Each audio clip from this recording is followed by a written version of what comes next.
the daily life of a secret agent in American TV series. This video is purely for entertainment and does not infringe on copyrights or laws. The rights to the novel and image belong to the original author. We do not claim ownership. Don't like waiting and want to listen to this fanfic in full now? Subscribe to our Patreon, where you'll find the best fanfics. Chapter 326 Indian Steers of Happiness. How is it possible? The taxes collected from Uncle Fried Chicken alone this quarter are as much as $60 million. Add the $100 million paid by the bankers, and that's $160 million. There are also other companies. Add together, there should be at least $500 million. After deducting the money handed over to the finance department, we should have at least $50 million left. Where is the money? Where did it go? Ron's expression was a little fierce. No wonder he was so angry. It was really too hard to get the money. Ron's organization is called the Special Operations Team. The reason for this name, as the name suggests, is of course to deal with those targets that ordinary tax officials can't deal with. Therefore, those serious companies that pay taxes on time naturally won't be taxed by Ron. Ordinary tax officials can come to their door, and the scope of tax collection by Ron is limited to those who have evaded taxes through various means and have never paid a penny, or have only paid a small part of the money. Think about it, the person who can be the Minister of Finance is definitely not a fool. Hiring a group of high-paid armed men and bearing their equipment costs, training costs and other expenses must be more than that. The targets assigned to the Special Task Force are, without exception, almost all very difficult bones to chew, such as Bill Gates' Microsoft, Steve Jobs' Apple, and even Musk's Tesla. These big companies have extended their tentacles to almost every aspect of American politics. It is harder than climbing to the sky to move them. Even Ron thinks that if you want these giants to pay taxes obediently, the only way is to start a revolution in the United States and hang all these reactionary capitalists on street lamps. Of course, this idea can only be thought of. You know where this place is? This is the base camp of capitalism, the United States, which truly belongs to the capitalists. Boss, our financial situation was very good, but after the research project you sponsored at Qualtech, we spent money so fast that we burned through it. We burned through nearly $100 million a month. If we continue to spend at this rate, even if we have a mountain of gold, it will not be enough. Scientific research is always a big spender. This is an indisputable fact. The theory of exoskeleton mecha is actually very simple, but turning theory into reality involves a series of scientific problems. Let alone, Howard's experiments on the effects of various materials cost more than $10 million a month. What's more, the agreement signed by Ron and the school donated a very considerable amount of funds to the school for free. It's no wonder that Principal Hibbert is very enthusiastic every time he sees Ron, and even his tolerance for Sheldon has increased a lot. So I got it wrong, and the problem is still with me?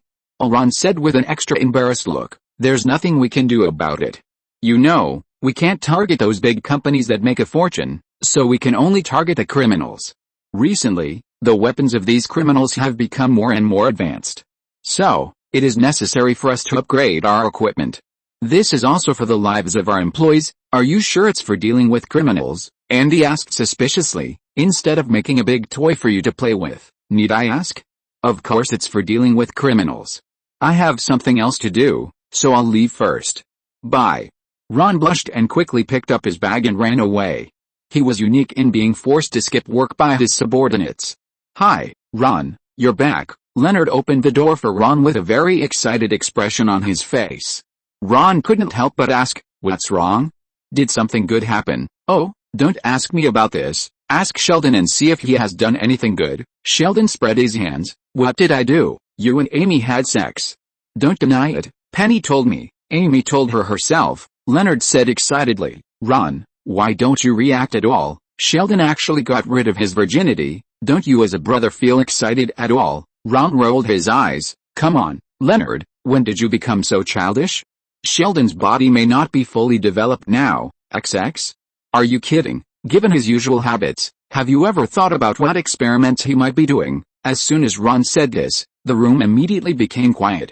Well, I have to admit that in a group of Labradors, there will occasionally be one or two smarter Labradors. Seeing that his lie was exposed, Sheldon took the initiative to reveal the mystery. I admit that this is just a social experiment between Amy and me.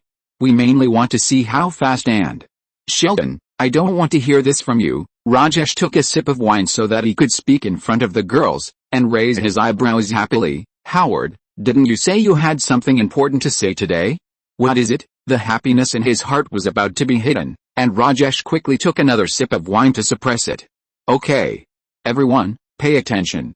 I have something to ask Bernadette. It just so happens that we are all gathered here now. It is the best time, the right place, and the right people. Howard suddenly knelt on one knee and faced Bernadette. Bernadette Marion Rosankowski. I didn't know Bernadette's last name was Rosankowski. What is this last name? Sheldon wanted to show off his little knowledge again. He just opened his mouth and was interrupted by Ron with a wave of his hand. Don't talk. This is an important moment. Oh my God, what's going on? Bernadette looked at the ring Howard took out and was a little overwhelmed. I know that our love is not perfect, and we have encountered some problems recently, but I have to tell you that from the moment I met you, Howard, stop talking. Bernadette suddenly interrupted Howard's proposal, and Rajesh waved his little fist excitedly. The show is coming. Priya quickly pinched Rajesh to let him not be so carried away. Bernadette replied solemnly, I do. What do you want to say? Howard was a little surprised. I want to marry you. You want to say it? X2. The first one was Howard's, and the second one was Rajesh's, and the tone was higher than Howard's. Rajesh never thought that Howard's proposal would be successful. Congratulations. Ron was the first to send his blessings, and by the way walked to Rajesh, who was crying, and handed him a tissue. Is this what you said? The tears of happiness of Indians. Chapter 327, Much Ado About Nothing. After Howard's proposal, the busiest person was neither Bernadette, who had already started preparing for the wedding, nor Howard, who was still laughing and joking as if nothing had happened. Nor was it the heartbroken Rajesh, but Amy, who dragged Penny and Bernadette shopping all day and was more enthusiastic about the wedding than the bride. She ran around like crazy, making plans for the wedding. Women are all such emotional animals. I thought Amy would be different, but she was the same as Penny's vulgar woman. Do you want to play my new three-person chess with me? Sheldon sat in front of the sofa and talked freely. In front of him, there was a strange chessboard.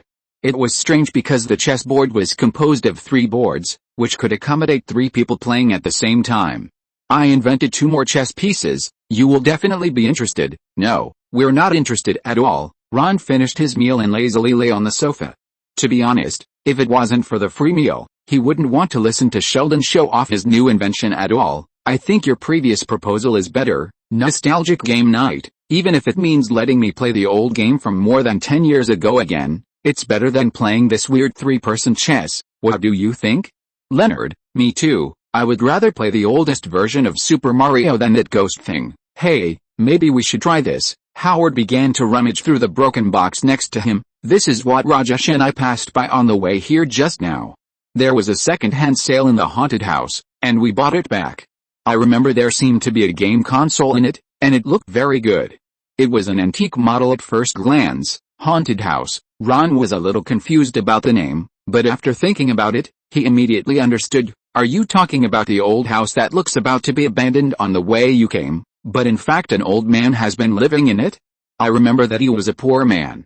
His son suddenly disappeared when he was in high school. Then his wife went crazy and died not long after. Everyone said that he killed his son to drive his wife crazy, but the police had no evidence to prove it. He always insisted that his son disappeared on his own, and he had been looking for him everywhere in the neighborhood. Ron, why do you know so much about a neighbor nearby? Rajesh opened his mouth in shock. Don't forget, I'm an agent. Ron spread his hands.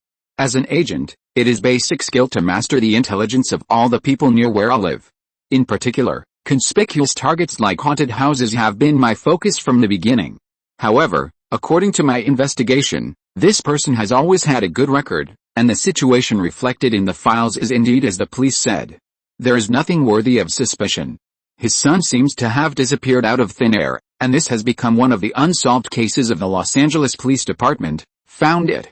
It's an original Nintendo. Howard excitedly pulled out an old, dusty game console from the box, one of the earliest card-inserted ones, just like the Super Ron played as a child in his previous life. Ron showed a look of nostalgia. This is great. I guess tonight won't be so boring. Check your box to see if there are any games. If there are Romance of the Three Kingdoms or Squirrel Brothers, that would be even better. Or Double Dragon would be fine too. Wait a minute, Let me take a look. Howard dove into the box like a mole and started rummaging around. FXXK. This old man is so bad, all these game cards are broken. Wait. There is a good game card here. When Howard came out of the box again, there was a green game card in his hand, but I don't think I've ever seen this game before. Has any one of you played this game? I don't recognize this one either. Sheldon took the game card, looked at it carefully for a long time, but couldn't recognize it. I've been playing games with my grandma every day since I was 9 years old. There's a game I don't recognize? That's weird. What's so weird about that? Let me see. Ron snatched the game card from Sheldon. Jumanji? Ron muttered the name. How about we try it out first? I seem to have heard of this name, but I've never played it. Maybe it's because some bankrupt game developer didn't release many games in that era? Everyone can be prepared for this bad game. Ron had a vague impression of the name, but he couldn't remember it. Leonard had quickly connected the game console to the TV, turned it on, and the game screen popped up smoothly. It didn't seem to be damaged, and everyone cheered again. A game designed for those who hope to find a way away from the real world. Welcome to Jumanji. Rajesh read out the words on the screen. Hey. Why can't I choose this character called Jefferson C. Plain McDonough? It's gray. I guess it may be a hidden character that can only be unlocked after completing the special plot later. Sheldon smiled. Dr. Smotus Yongshi, an archaeologist and explorer. Hi. This character has a doctorate title like me. I've decided, this role is mine. While Sheldon was speaking, Howard also chose his own character. Sheldon took a look and showed a sarcastic smile. Shelley Oberon? A genius doctor with beautiful curves. Oh, Howard, you know that a doctorate in the game is useless in reality, right? In reality, you are still a master of engineering. I just picked a character at random. Ron, Rajesh, Leonard, there are only 3 characters left. How do you choose? Let me see, Rajesh said as he switched the character introductions with a lewd smile on his face. I guess you guys don't want to use this female character, so I'll take it. Ruby Roundhouse, the teenage killer? Wow, I guess you must have a pair of breathtaking long legs. I like it. Ron rolled his eyes. He had long seen that Rajesh wanted to choose this female character from the beginning, and everything else was just a smokescreen. Ron didn't waste any words, and after some humility from Leonard, he chose a monk character named Master Cheyenne. The last remaining elk naturally belonged to Leonard. After selecting the characters, everyone clicked OK to enter the game. However, a magical scene happened. Chapter 328 Yanhai Master Hippo and Jumanji. Boom boom, boom boom, boom boom boom. A burst of rapid drum beats seemed to sound from everyone's heart, and it was impossible to tell where it came from. Everyone seemed to feel something and looked at each other.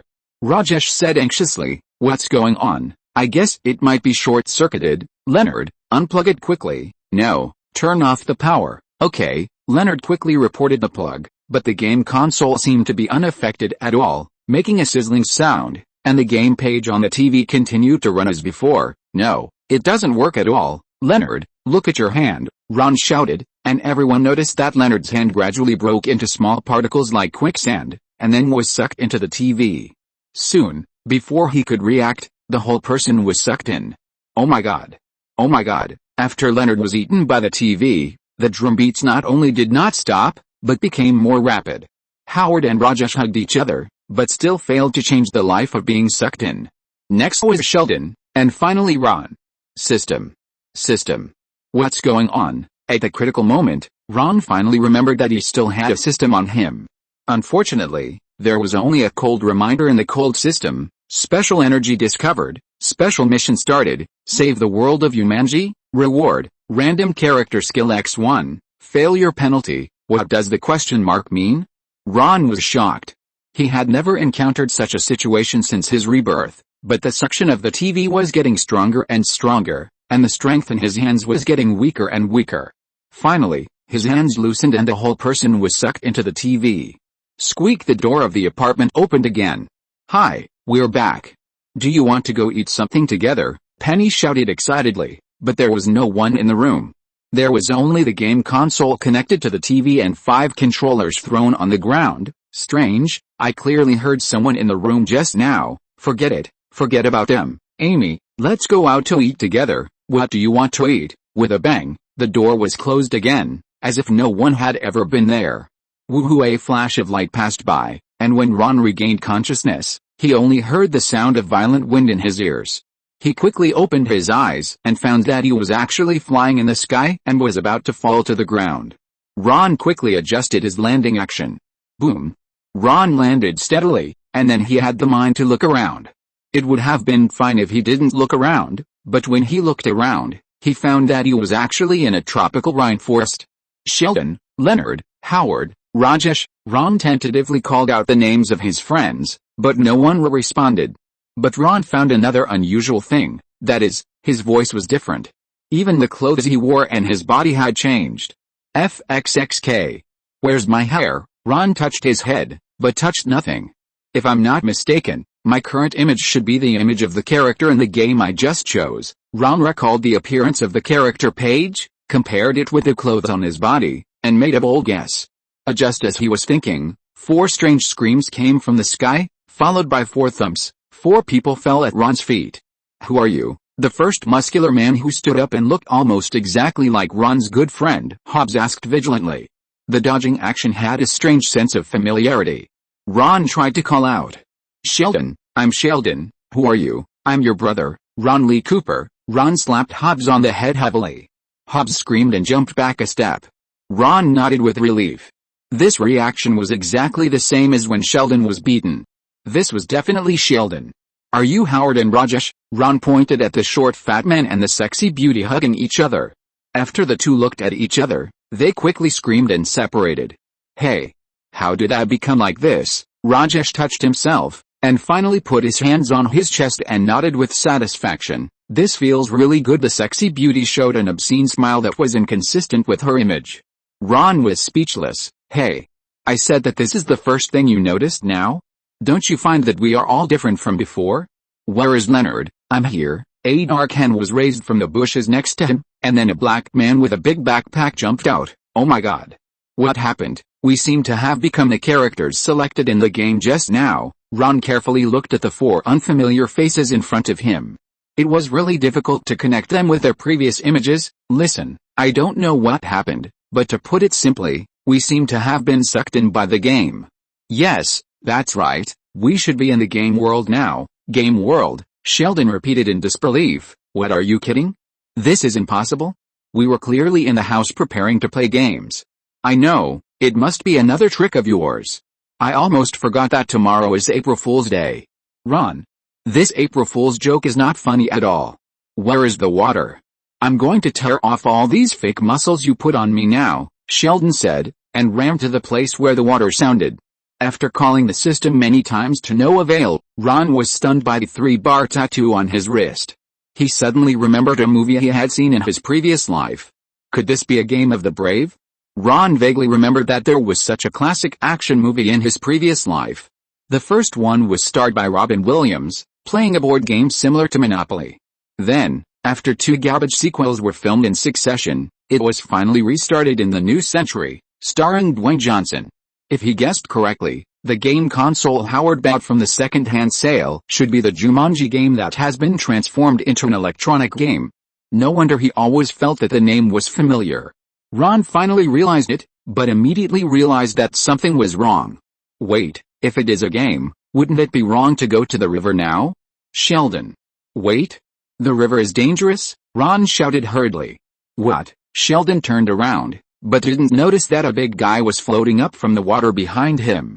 Be careful behind you. Sheldon turned his head, but was greeted by a bloody mouth that exuded a foul smell. Ah. Chapter 329, Make the Best of It. A hippopotamus, which was about the size of a jeep, swallowed Sheldon's entire upper body in one gulp, leaving only a discarded shoe behind. Fortunately, after swallowing Sheldon, the hippopotamus didn't even look at the others, burped, and went back into the water. Ron, Sheldon was eaten. Oh my god.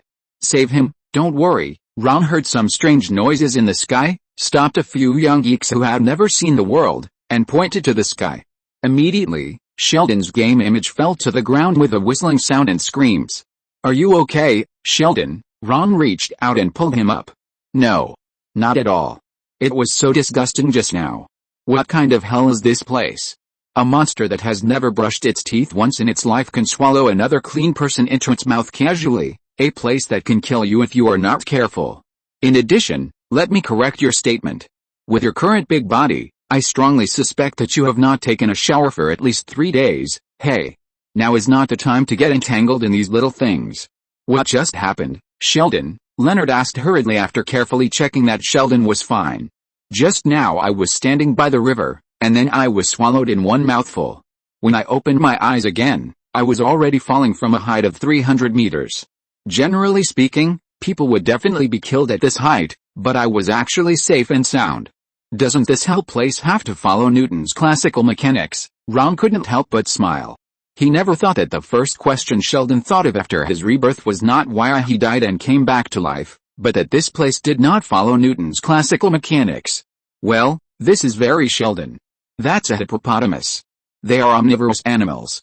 They can run as fast as horses and have a bite force of 8,100 newtons. As soon as Sheldon finished complaining, Leonard's mouth immediately started to talk like a machine gun. Oh my god, why did I say that? Leonard was shocked by his own reaction. You are a zoologist. Howard's eyes lit up, and he remembered the character setting of Leonard's character. Hey, guys, we seem to have entered a game. Quick, recall the character setting we just saw. There may be some useful information on it that can help us. Also, what do these 3 bars on my wrist mean? Do you have one? It seems that everyone has one. Rajesh looked around. Sheldon, why do you have 2? Because he just used up a life, if I guessed correctly.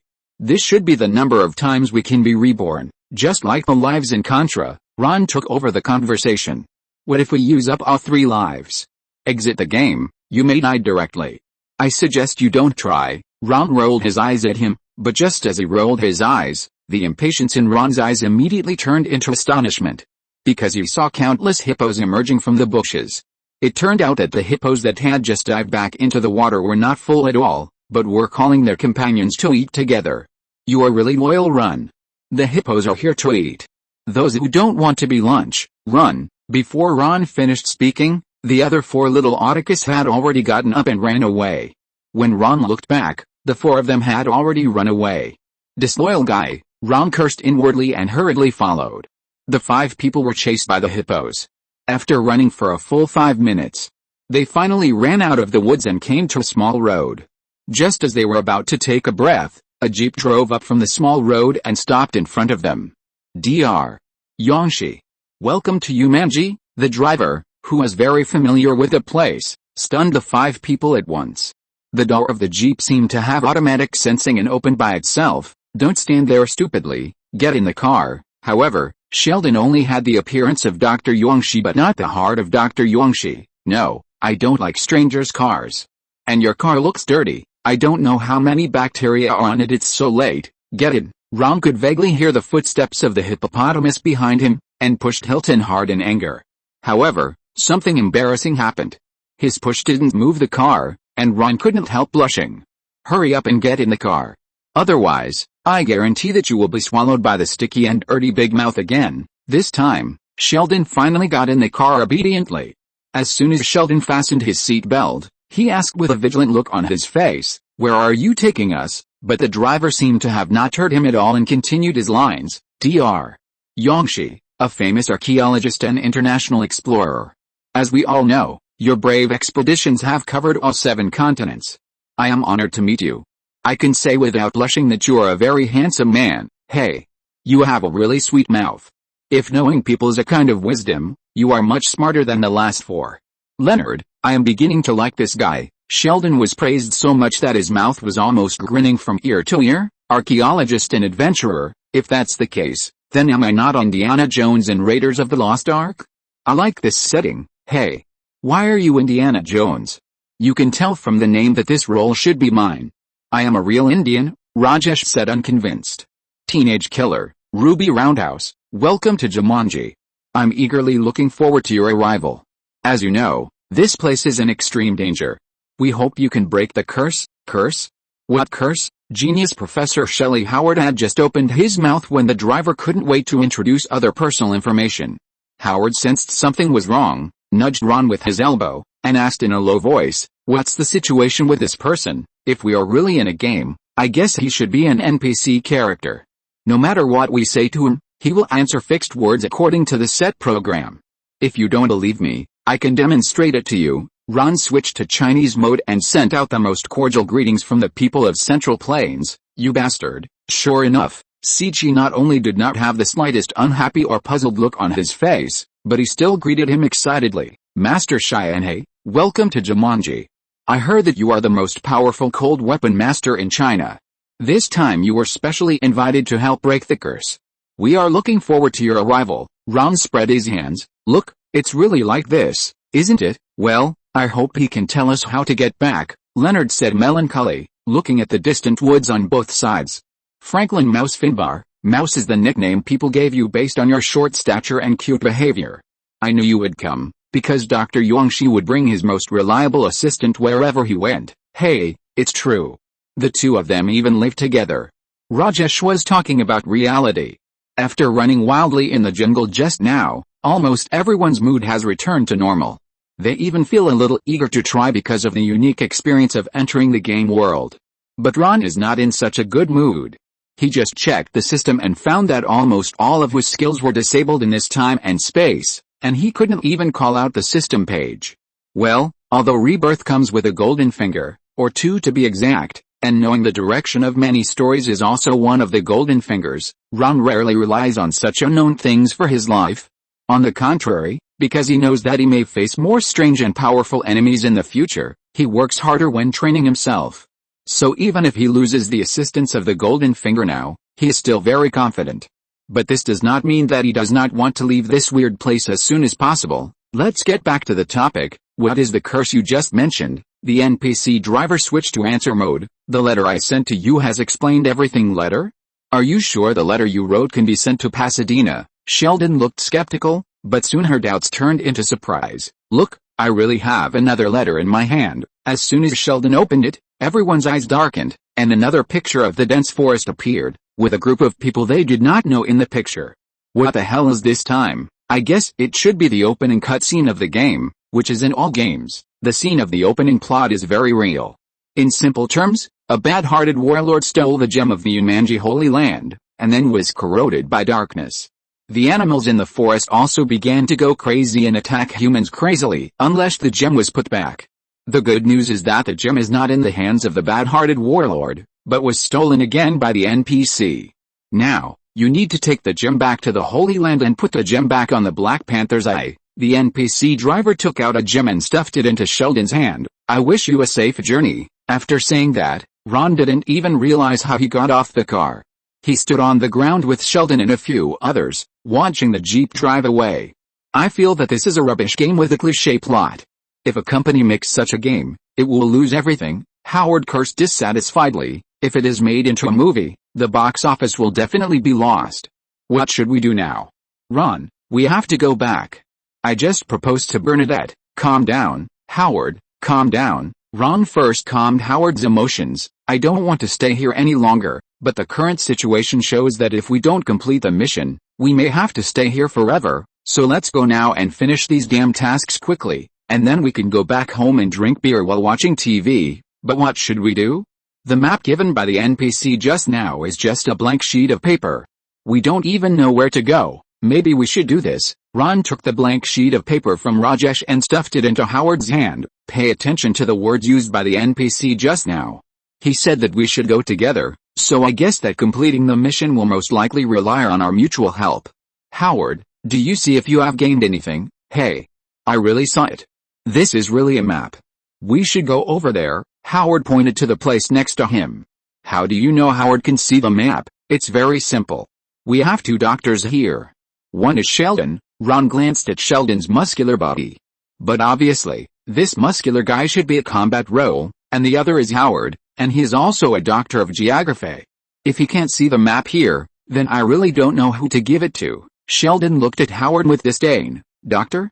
Huh? Okay, let's put the academic qualifications aside for now. Let's set off now. Everyone be careful. Ron followed the direction indicated by Howard and walked in the first place. Don't forget, we are now in a virtual game, and those hippos just now should not even be considered the first level. They can only be regarded as the novice guidance link. From now on, our first level has just begun. Ron vaguely remembered that the road to the Holy Land did not seem to be so smooth, but fortunately the character he is using now is not useless. Master of cold weapons, or a monk? Ron touched his bald head uncomfortably, and suddenly, as if he had thought of something, he found a puddle and took a photo in it. This is really Master Shawshank, Ron sighed as he looked at the figure reflected on the water surface. It's a pity that there is no golden bell cover and no King Kong enchantment, otherwise I could just transform into King Kong and push through all the way, and it would be fine. There is no need to break through the level. Wait, did you hear any noise? Leonard suddenly stopped the team not long after they walked out. Ron pricked up his ears. Noise? No, wait, I think I heard it. It's the sound of a motorcycle. Looking back in the direction of the motorcycle, he saw that a large group of motorcycle-riding bikers had gathered on the small road they had just come from. It was obvious that they were not friendly. Okay, it seems that our first level is here. Leonard, give me a weapon. Weapon? Leonard was puzzled. Aren't you my assistant? My weapon must be in your backpack. Seeing Leonard standing still, Sheldon simply went to take it out himself, but after reaching in for a long time, he only took out a boomerang. Will you use this? Ron expressed doubt. He wasn't targeting anyone. He was targeting everyone present, except himself. They were all rubbish. It would be harder to expect these nerds who could only play Quidditch in the park with brooms between their legs to use cold weapons than to kill them. Chapter 330 A Wonderful Journey. Ron snatched a boomerang and threw it at the bikers behind him. He had played with boomerangs before, and when he touched it, a lot of relevant knowledge about its use suddenly popped up in his mind. It turned out that this was the ability of a cold weapon master. Ron understood. So this was the use of a cold weapon master?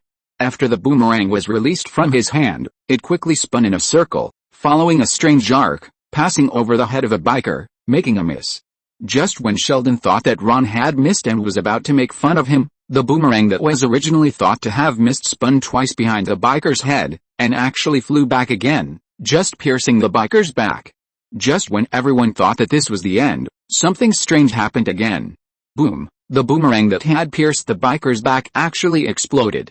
With a biker who was hit by the boomerang as the center, 5 motorcycles nearby were blown upside down.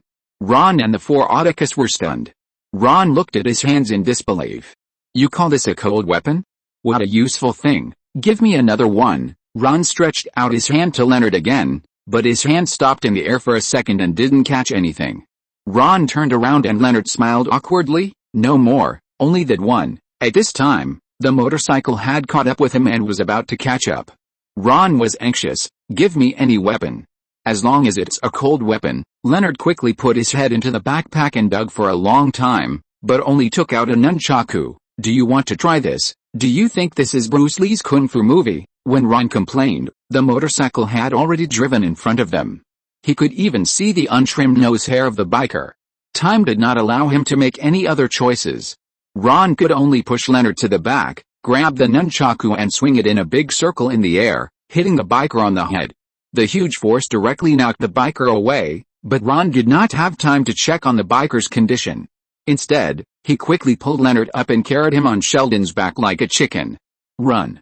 Run to the woods. What a great idea. Speaking of this, there is an interesting little knowledge. In ancient times, when infantrymen were avoiding cavalry pursuit, they would also choose to. The temporary crisis was resolved, and Sheldon began to preach again. Ron was so angry that he kicked Sheldon on the butt. Go. On the other side, Howard and Rajesh ran without being taught, but they did not forget to hold hands while running.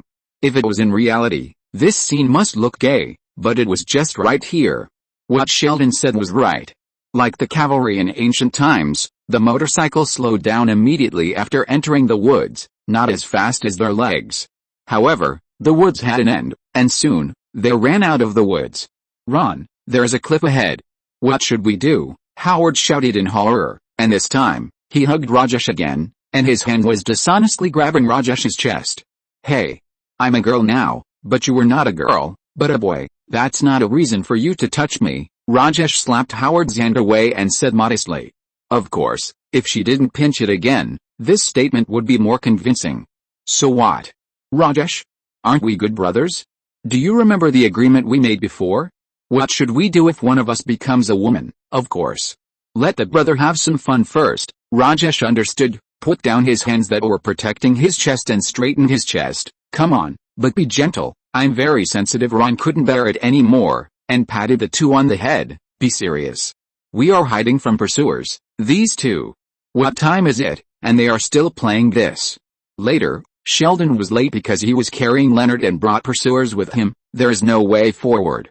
Ron, what should we do? Ron looked up and looked around. If you are sure that there is no other way out, the only one left, even if it seems impossible, is the right choice. What are you talking about? I mean, Ron had already approached Sheldon. This time, he learned from the last lesson and pushed Sheldon hard. Go, I will definitely tell my mother. Sheldon's long scream came from under the cliff waterfall. Ron turned his eyes to the remaining two. Do you two want me to push you or go down by yourselves? We will go down by ourselves. The two looked at each other and said in unison. As they said that, they walked to the edge of the cliff tremblingly, looked down, and felt dizzy and weak. Or you can give us a push. Go. Ron pushed two more down. At this time, the pursuers behind were very close. Ron did not hesitate anymore, opened his arms, and jumped down, imitating Arthur's usual action of entering the water. The difficulty coefficient is 5.0, the action is perfect, minus the lowest score of 10 and the highest score of 10. The final score is full marks. Ron explained and scored his entry into the water in his mind. When his head emerged from the water, the four noobs were still struggling in the water, including Sheldon, who had the strongest body. Ron, come and save me. When Sheldon saw Ron, he grabbed a life-saving straw, and the other three people did the same. The water here is not deep, just stand up. Ron sighed, holding Sheldon's collar and letting him stand up from the water. He felt that he would probably never get out of this game. It's not that he doesn't have confidence in himself, but these four guys are just too difficult to lead. Ron fished the four drowned rats out of the water one by one. Listen, guys, let's forget about what happened just now, but from now on, we can't do this anymore, especially you, Sheldon. Me? What's wrong with me? My performance just now was impeccable, Sheldon shouted dissatisfiedly. I even carried Leonard out of the woods. If it weren't for me, he would have lost his life now. Don't be polite to me, Leonard. This is what I should do based on our friendship agreement. That's not what I'm talking about. I'm talking about that you should take on more responsibilities instead of carrying him after I put him on your back. To be frank, your character should be the most capable among us. Look at your strong muscles, and you. Rajesh, you two stop touching each other. Ron looked at the wretched duo, who were touching Rajesh's character with very eye-catching movements, and quickly called for a stop.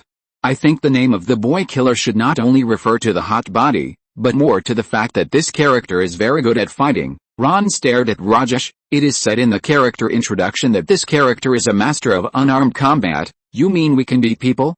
Like in GTA, Rajesh tried to wave his fist, and his fist was full of wind. The excitement in Rajesh's eyes could not be concealed. Yes. As I said just now, I wish you could take more responsibility.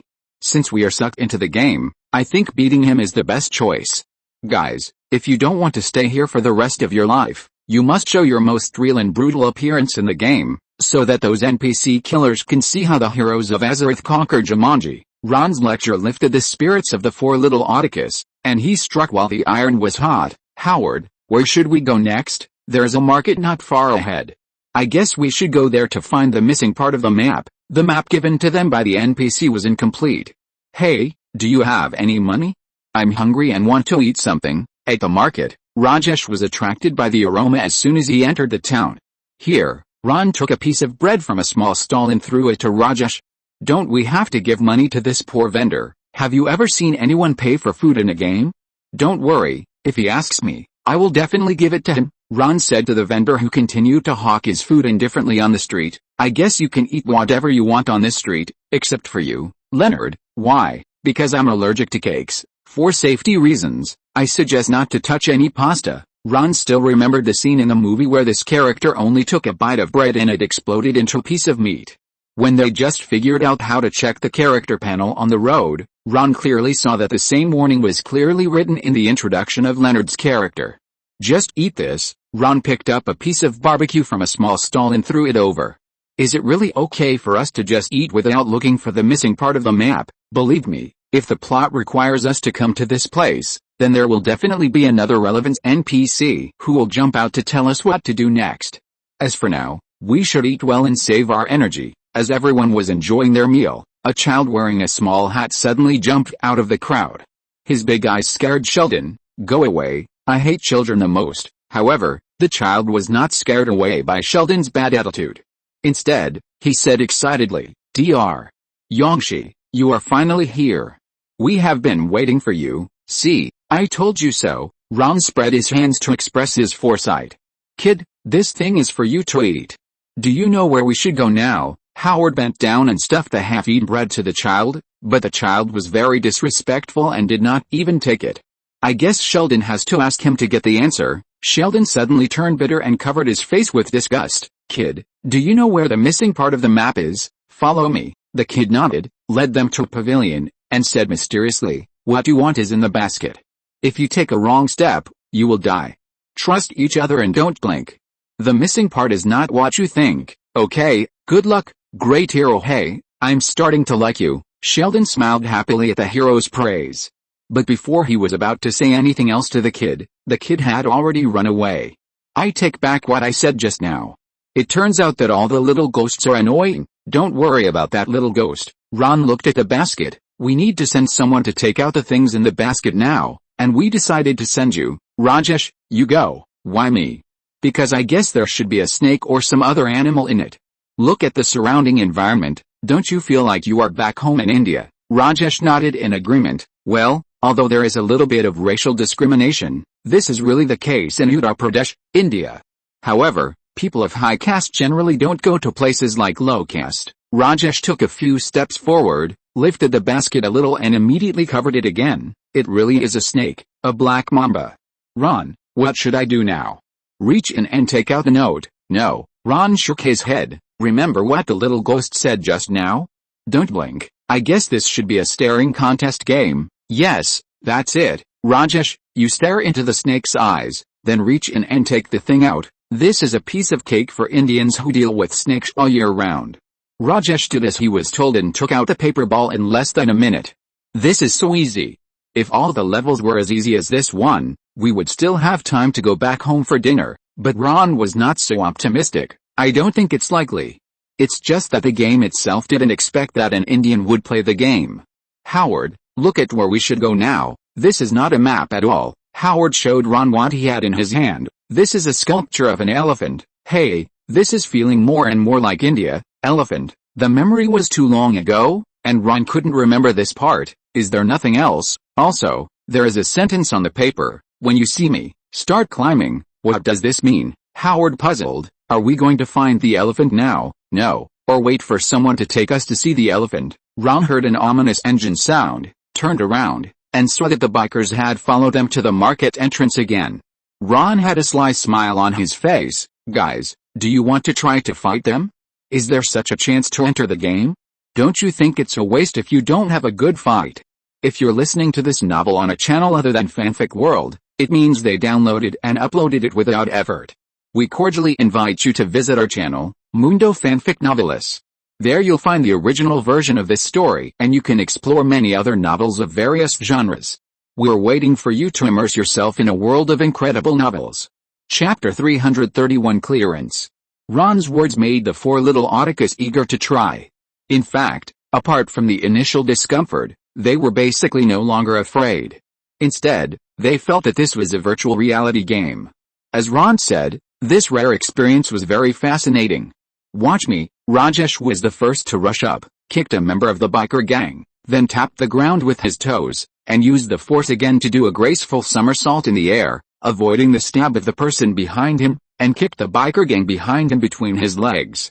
Bang! The biker gang probably reached the upper limit of its attack tolerance, exploded into a ball of blood mist, and splashed Sheldon who was standing in front. Ron! Ron! Bring me some water. I must wash these disgusting things. Sheldon's scream was louder than the biker gang who were beaten. Ron shook his head helplessly. His brother wasted a full-level account, and it was useless. Following Rajesh, Howard and Leonard also grabbed all the props they could use and threw them forward like shrews fighting. Ron covered his face. He couldn't bear to watch, but there was nothing he could do, because their roles were more auxiliary types. It can only be said that it was a good thing that such a role was not chosen by Ron, otherwise, this game would be unplayable. Ron took out the nunchaku from Leonard's bag, made a Bruce Lee move, and was about to start fighting. Bang! A gunshot rang out. A man with smoky makeup walked into the entrance of the market, followed by a group of younger brothers. If Ron couldn't recognize that this was the big boss with such a look, then Ron would have played the game for so many years in vain. "Hello, Doc, long time no see." The smoky makeup boss stared at Sheldon as soon as he arrived, as if everyone else was trash in his eyes. This look made Ron unhappy. "I believe you must have what I want. Hey, how do you prove that thing is yours?" Caw behind the big boss. His men loaded their guns. "I say, top gamers, what would you do if you encounter this situation in the game? Can you teach me?" Ron tactfully gave a French military salute. "The enemy and us have a huge gap in strength. If it is just a bare-handed fight, Ron is confident that he can use nunchakus to smash each of their heads, but the problem is that they have guns in their hands."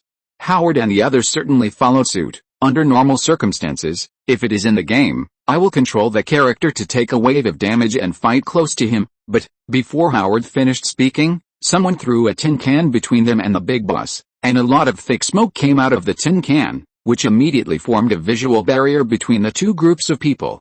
"Hurry, follow me. Hurry!" Ron heard a strange voice next to him. The boss in front of him was furious and shouted, "Catch them!" Ron heard the rustling footsteps coming from the smoke.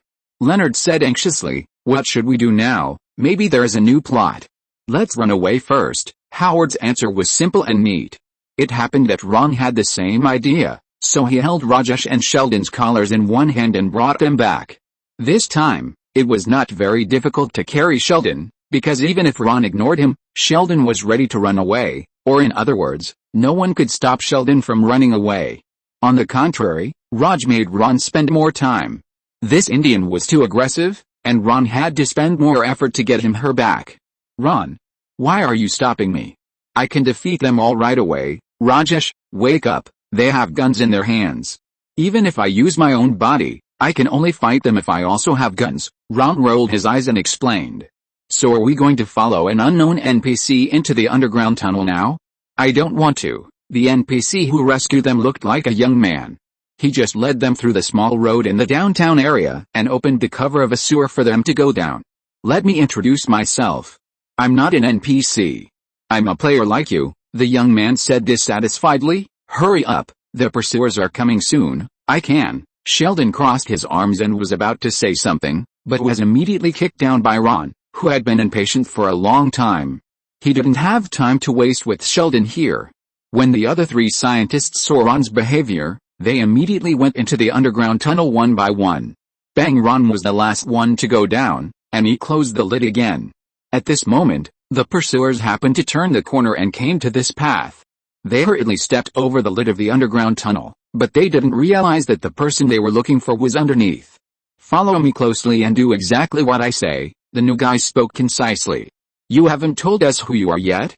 Why do you want us to follow you?" Sheldon stood up and patted the dust, staring at Ron. "Also, I will tell my mother about what happened today." Ron was almost calloused by this sentence, so he simply ignored it and followed the boy. "Oh my God, you are finally here. You don't know how happy I am that you can come. I saw you at the market and thought it was my hallucination." The boy took the lead and suddenly stretched out his hand to stop them halfway through his chattering. "Now stick to the wall." As soon as everyone did it, swoosh, swoosh, swoosh, several sharp arrows pierced through the middle and nailed to a skeleton behind them. "Oh my God, Lord Shiva!" Rajesh's face was covered in cold sweat. The arrow just now almost flew past him. "Keep going." The young man continued to lead the way in front without changing his expression. "Who are you? And who do you think we are? You seem to be very familiar with this place." At this time, even Ron couldn't help but ask the questions in his heart. "Sorry, it's my fault. Let me explain the situation first. Are you the pilot, the guy called Seaplane?" Sheldon immediately exposed his identity before he could say it. "Yes, that's me. I was the one who was involved in the game before you." "Be careful of the white bricks under your feet," the young man said in advance. With the experience of last time, everyone immediately did as he was told. Sure enough, faces of successors emerged from the wall and passed by them dangerously. "What a crappy game, it's not over yet." The young man took a few more steps and suddenly threw away the torch, but the torch did not fall to the ground, but continued to fall down. With the light of the fire, Everyone saw that there was a deep pit full of crocodiles in front of them. "Let's use this wooden board." The young man put the wooden board on the pit and walked over first. Ron was the second one, and he pulled Sheldon over. Sheldon continued to hold the hand of the next person, and a group of cowardly scientists walked hand in hand across the wooden board. When they finally walked through the crocodile pond, all the hardships finally came to an end. The young man pushed open the wooden door in front, and the world outside turned into a dense forest. "I'm Alex, I'm Ron, that's my brother Sheldon, this is Leonard, and the people hugging over there are Howard and Rajesh." In addition, although that is the appearance of a woman, the body is filled with an old Indian man. I hope you don't get fooled. If Rajesh were a woman, she would definitely be the world's #1 green tea bitch.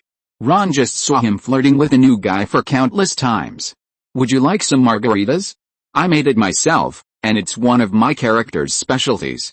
The other specialty is, as you know, I'm good at flying planes, but considering that my plane was shot down by a group of orangutans with rocks, maybe I'm not that good." "Thank you." Ron took the glass and drank it all. Except for Sheldon, who clearly refused. Everyone else said it tasted good. "Please give me another one." "How long have you been here?" I don't know about that, but it's been about a few months. I didn't stop until I reached the parking shed level." "Parking shed? That's the next level, and I've died there twice." Alex raised his arm to show his tattoo with only one line left. "The first time was on the hot air balloon, and the second time was the orangutan incident I mentioned just now. Then I only had one life left, and I thought I wouldn't be able to get through it on my own, so I rested here and waited for you to arrive." "Parking shed? Is there a car there?" Ron's heart moved. "If you talked about a car, I wouldn't be sleepy anymore." "Of course, but I don't recommend going over the ground, because there are—" No, I think you may have misunderstood something." Ron interrupted Alex's explanation. "Perhaps you may have acquired very good driving skills from this role itself, but driving itself has a lot to do with mentality. You have the corresponding ability, but not the corresponding mentality. But I have this." Ron's driving skills were directly obtained from Toretto. If that was all, then there would be no difference between her and Alex, but the problem is that Ron has a very strong interest in driving, and in past missions, she has driven more than once to escape from various dangerous environments. "Take us to the parking shed, and leave the rest to me." "Okay." Alex was moved by Ron's confidence and readily agreed. The parking shed, just like its name, is full of various vehicles.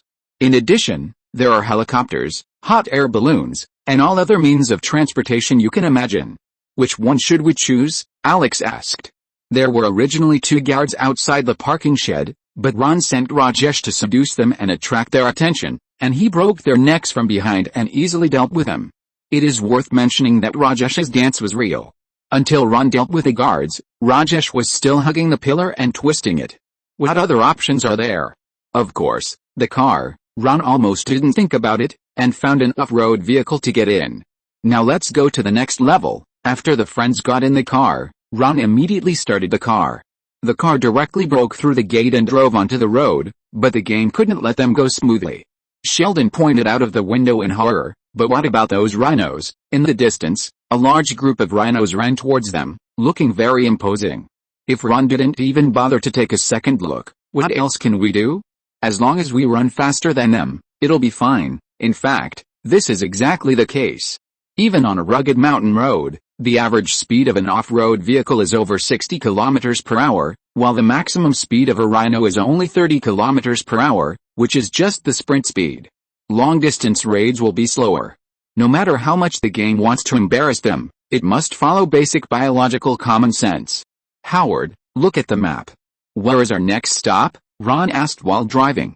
"No need to look. We're already there, right over there." Following the direction of Howard's finger, a tall leopard statue stood not far from the forest, with a large black cloud covering the top of the statue. According to the routine set by the general game, this should be the final level without a doubt. "Okay, let's go now." Ron turned the direction sharply, causing the rhino that was rubbing against a passing car to step on the accelerator to death. The car broke through the herd of rhinos and rushed towards the statue. As the car approached, the herd of rhinos slowly disappeared from their sight, perhaps because they were tired or exhausted. Instead, torches lit up one by one on both sides of the road as they moved forward. If I wasn't playing a game, I would have thought this was some kind of welcome ceremony. "Sheldon, Do you remember what the NPC said at the beginning that we should do? Put the gem back to its original place, which is inside the Black Panther's eye. Right there, Sheldon pointed to the Black Panther's forehead, but the car shouldn't be able to drive up there. Can you go up there and put the gem back by yourself? I'll wait for you in the car. Can't drive up there. Ron laughed. I think you're still too young. Look at my driving skills. Are you ready for the bumps? Guys, Ron, what are you going to do? Sheldon grabbed the handle on the roof tightly and asked in horror. Of course, something exciting. Ron's eyes showed a crazy look. Facing the high slope in front, he not only did not reduce the throttle, but instead switched to the highest gear again and stepped on the accelerator to the bottom. The mountain road ahead was just a ditch that could accommodate 1 or 2 people, but this did not bother Ron. She simply pulled the steering wheel and drove the car up the slope of the ditch. Stop them, the big boss that Ron and the others had met before pointed at the car that was climbing up the statue and ordered his men. But it was too late. They had just arrived at the foot of the statue, and Ron had already rushed to the head of the statue. It was difficult to hit it directly at this distance even with a gun. Stop the car. We're here. Now we just need to put the gem back on the head of the statue. Sheldon saw the car driving to the top, and before he had time to be happy, he found that the car not only had no intention of stopping, but it was even faster. The car drove up to the sky amid Sheldon's screams, "Give me the gem." Ron grabbed the gem of Duke's Sheldon, opened the car door and jumped out when the car just left the ground, and the position she faced was exactly the place where the gem was missing on the head of the statue. Jumanji, Ron put the gem back to its original place. Chapter 332 New Knowledge. What did we say we were going to play? Isn't it Sheldon's 3-person chess? How is that possible? How could we do something so boring? Hey! How is other people's 3-person chess boring? Sheldon muttered in dissatisfaction. I clearly remember that we were going to play games just now. Retro game night, right? Ron. A strong light flashed in front of Ron's eyes.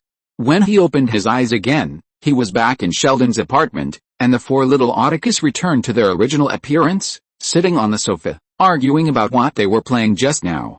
The most amazing thing is that not only did they forget the experience of Jumanji, but even the mysterious game console on the table that was originally connected to the TV disappeared. Of course, the big box of second-hand toys that Howard found also disappeared. The only example that proves that Jumanji once existed is probably Ron's various knowledge of the use of cold weapons in his mind. However, even this knowledge is a little different from what Ron had in Jumanji. In addition to the traditional cold weapons, Ron also had a lot of strange knowledge in his mind, such as how to use wires as whips, which hurts more when hitting someone, a table or a chair, and at what angle to hit someone with a table to make the table legs most convenient to use. What is all this? Ron shook his head vigorously. Don't count me in for tonight's game night. I'm going out for a walk. Ron had an idea in his mind, and he said goodbye to his friends and went out. Isn't it easy to find out whether that memory is true or false? Isn't it better to go out and see what the haunted house looks like? At worst, you can find a furniture store to try it out. Just don't go to IKEA. Howard said that there are always people shooting videos that are not suitable for children there recently. The haunted house is located 2 blocks away from the apartment. When Ron drove by, he found that it was completely different from the desolate place in his memory. The house was brightly lit, and through the window, you can vaguely see the many figures inside talking happily. Well, everything seems like a dream, but I think this is probably the best ending, right? Ron said to himself, and then he started the car again. If there is something you can't figure out, just find someone to talk to. Usually, you will figure it out while talking. This is the most useful experience Ron has gained since he was reborn in the United States. As for whether this experience is serious or not, it is hard to say.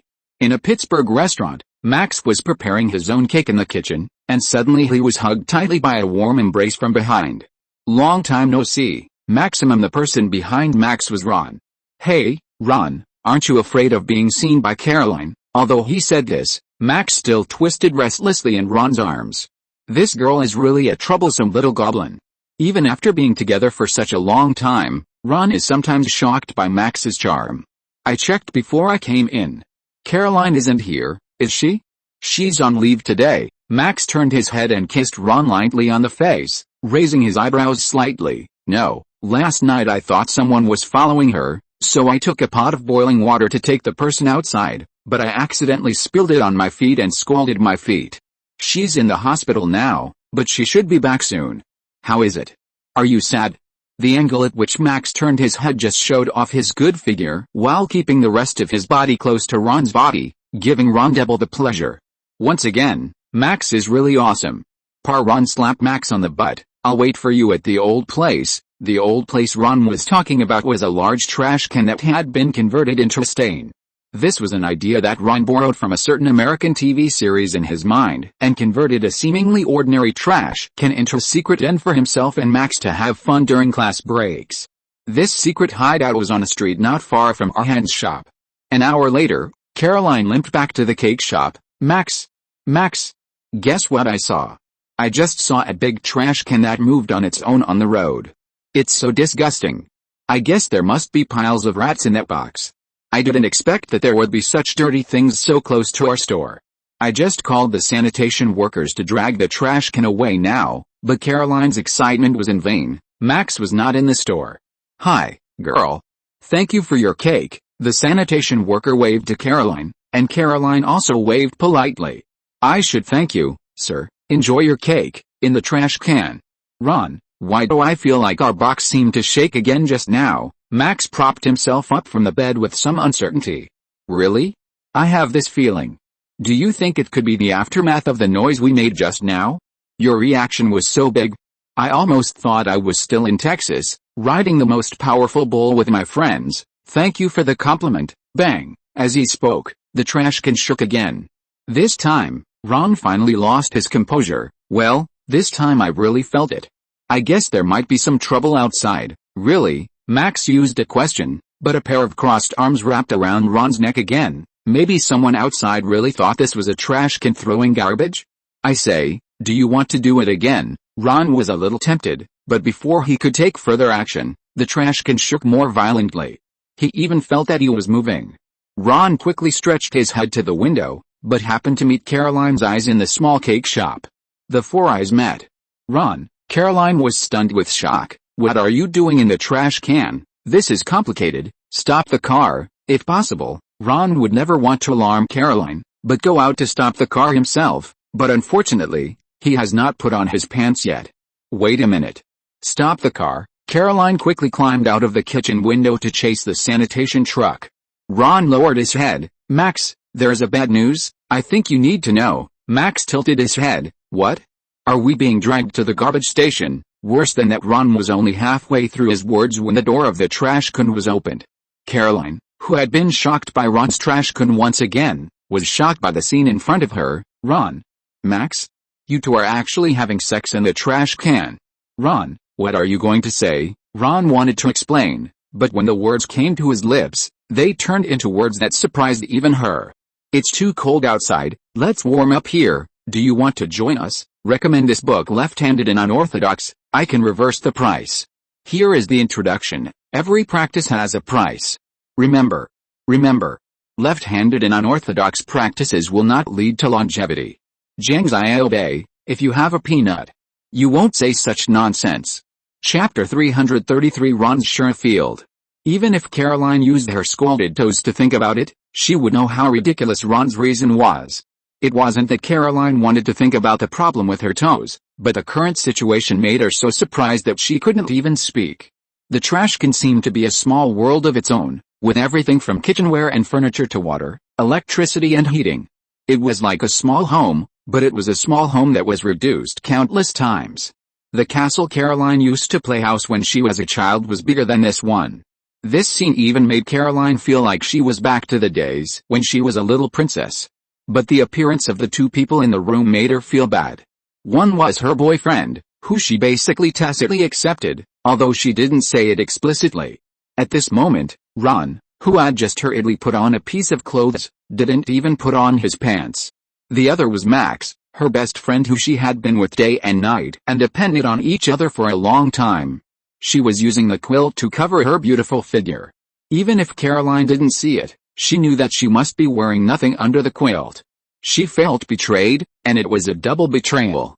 Join your $sign and %. Caroline rapped and slammed the door. Hey, what are you waiting for? Why don't you chase me out? A beautiful leg stretched out from under the quilt and kicked Ron. Ron scratched his head. What are you going to do? Of course I'll run away with your garbage house. Let me make it clear, if you can't handle Caroline, I will definitely break up with you and this garbage house will belong to me. Wait a minute. Let me take you there. Ron chased out of the garbage house. Take me there? Why don't you stay in the house with you? Caroline wanted to curse, but she couldn't curse Max.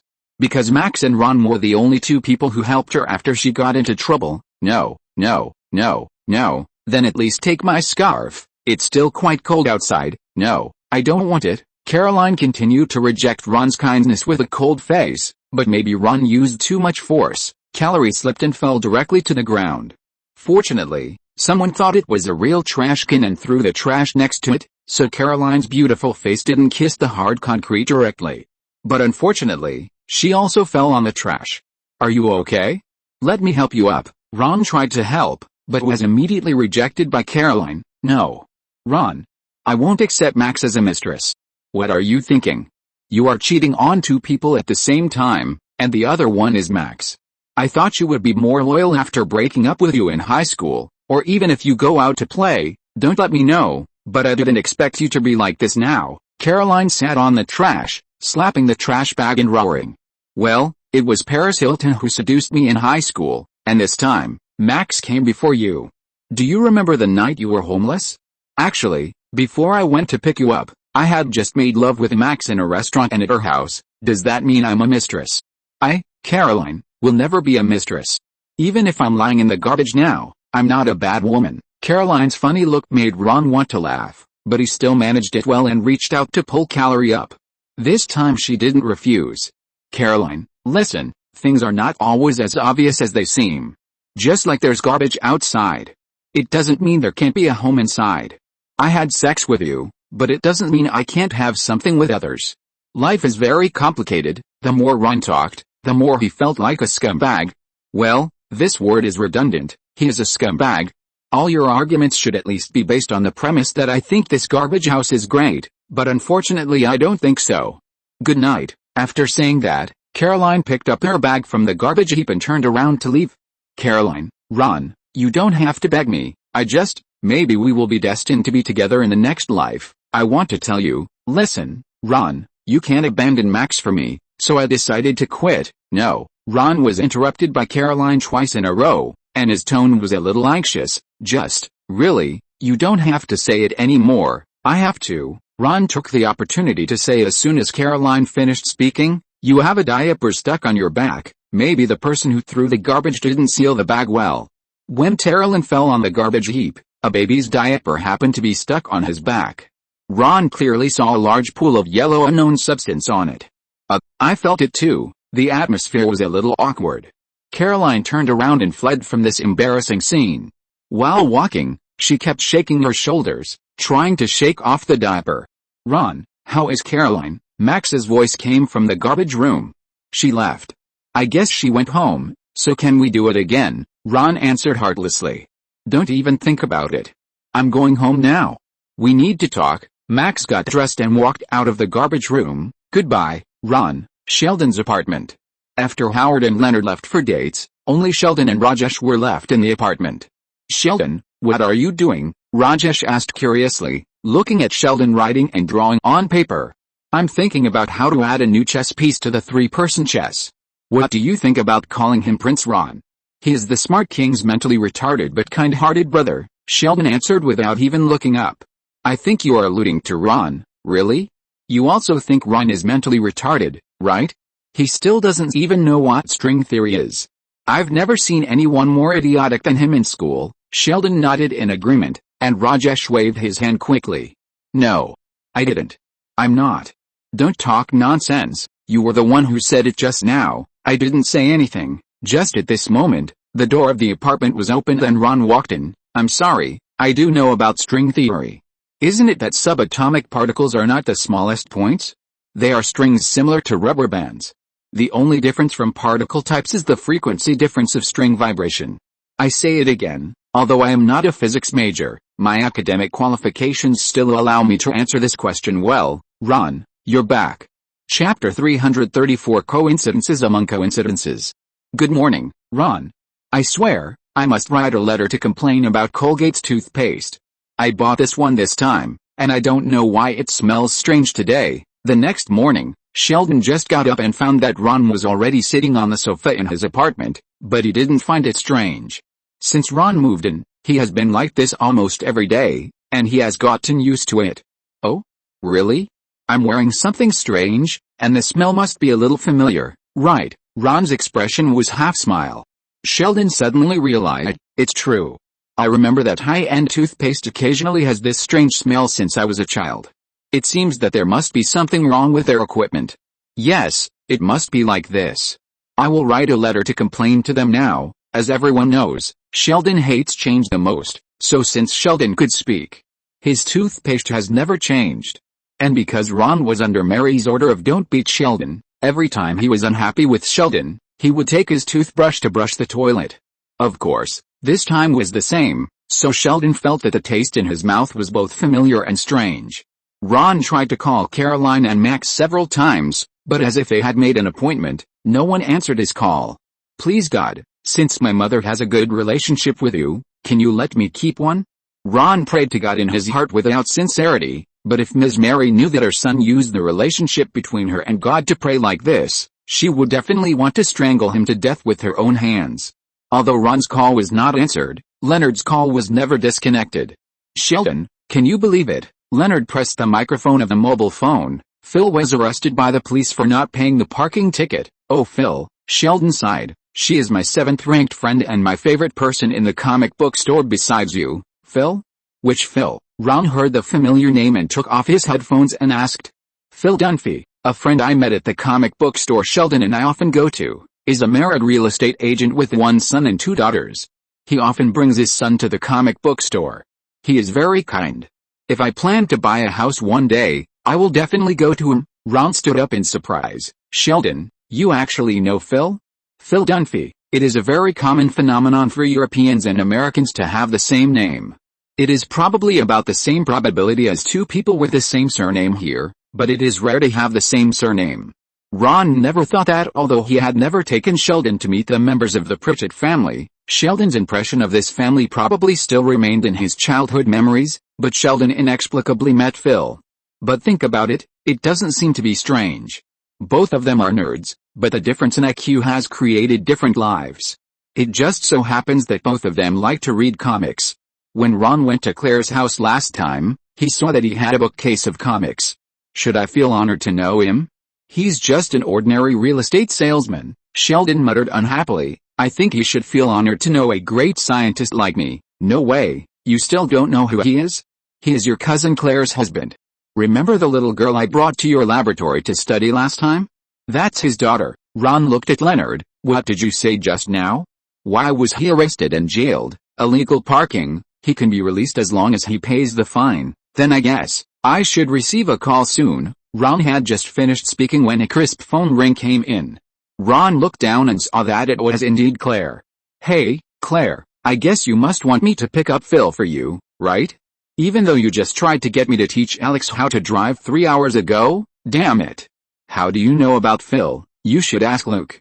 He just updated his Facebook status with the title, 'My dad is in jail,' and attached a photo of Phil being arrested by the police." Ron took Leonard's phone. "It just so happens that he and Sheldon are Facebook friends. I didn't expect that they met in the comic book store without knowing each other's identities and became good friends. No, just ordinary friends." Ron selectively ignored Sheldon's complaints. "Okay, then can you help me pick up Phil and Luke? Then we will meet at my dad's house together. Today is Joe's first birthday, don't you remember? Joe is the son of old Pritchett and his young wife. In order to prevent this little guy from having his brother's special orientation, Uncle Pritchett also hired a male nanny to take care of him. I hope this kid won't go down the same path as homosexuality. Although the United States is talking about political correctness everywhere, it's just a trick to fool the lower class. The upper class who really go down here all disdain it. At most, they just shout a few slogans, but their hearts are full of business. Pritchett's furniture store recently launched a special furniture with homosexuality as the theme. Of course I remember, Ron emphasized. In fact, he didn't remember. These 2 days, because of the Sheriff Field incident, Ron was in a mess and couldn't help feeling guilty. How could Ron hide his guilty conscience from Claire? Okay, I know you don't remember anything. How about you help me pick up Phil and Luke, and I'll help you prepare gifts? Claire proposed the exchange conditions, and Ron readily agreed. At Pritchett's house, Manny, the illegitimate son brought by Pritchett's second married wife, sat on the stairs at the door, looking eagerly at the door. He was waiting for his secret crush to come and pick up the clothes he left at his house yesterday. However, Pritchett was not optimistic about the girl he had a crush on. Gloria, I was looking through Manny's class album, and I found several girls he might be able to hook up with. Hey, are you so pessimistic about him? He just told me a very romantic plan, and I think his chances of success are greater than you think. Pritchett sneered. I really wish you had a photo of Manny's heart, so that when his heart is broken, you can put it back together as it was. Ding dong, I'll go open the door. The doorbell rang, and Manny ran over without waiting for Pritchett to get up. However, after opening the door, it was not the beautiful female classmate he missed, but two even more beautiful girls. Hello, we are from Max's Cake Shop. Happy birthday. Chapter 335, An Extremely Awkward Birthday Party. After saying happy birthday, Caroline got angry when she saw Max, who was listless beside her, but she still had a fake smile on her face. She kicked Max from the back with her foot. Show off the energy you showed in Ron's garbage house. Say happy birthday, Joe. Max responded casually and growled at Caroline. Say it again, you are the bitch, you came later. Manny's little head was full of big question marks. He was confused by the two beautiful girls in front of him. He had no extra thoughts in his mind to think about his crush, because all the space in his mind was occupied by Max's prominent female features. I'm not Joe, that's my brother, I'm Manny. May I know the names of the two ladies? Manny's eyes were full of peach blossoms, but fortunately he was pulled back by Gloria, who found him in time. Manny, go upstairs to fix your classmate's suit. Gloria took the cake box from Caroline.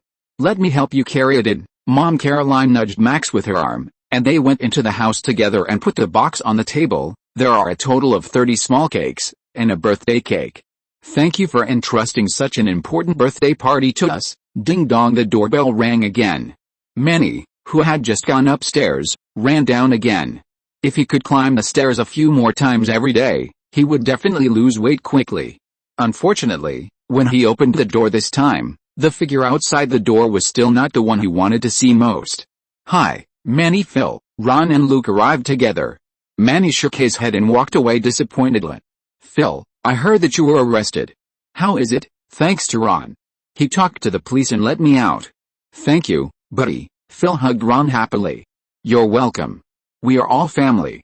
This is what I should do, Ron said with a sly smile, but are you sure this is really okay?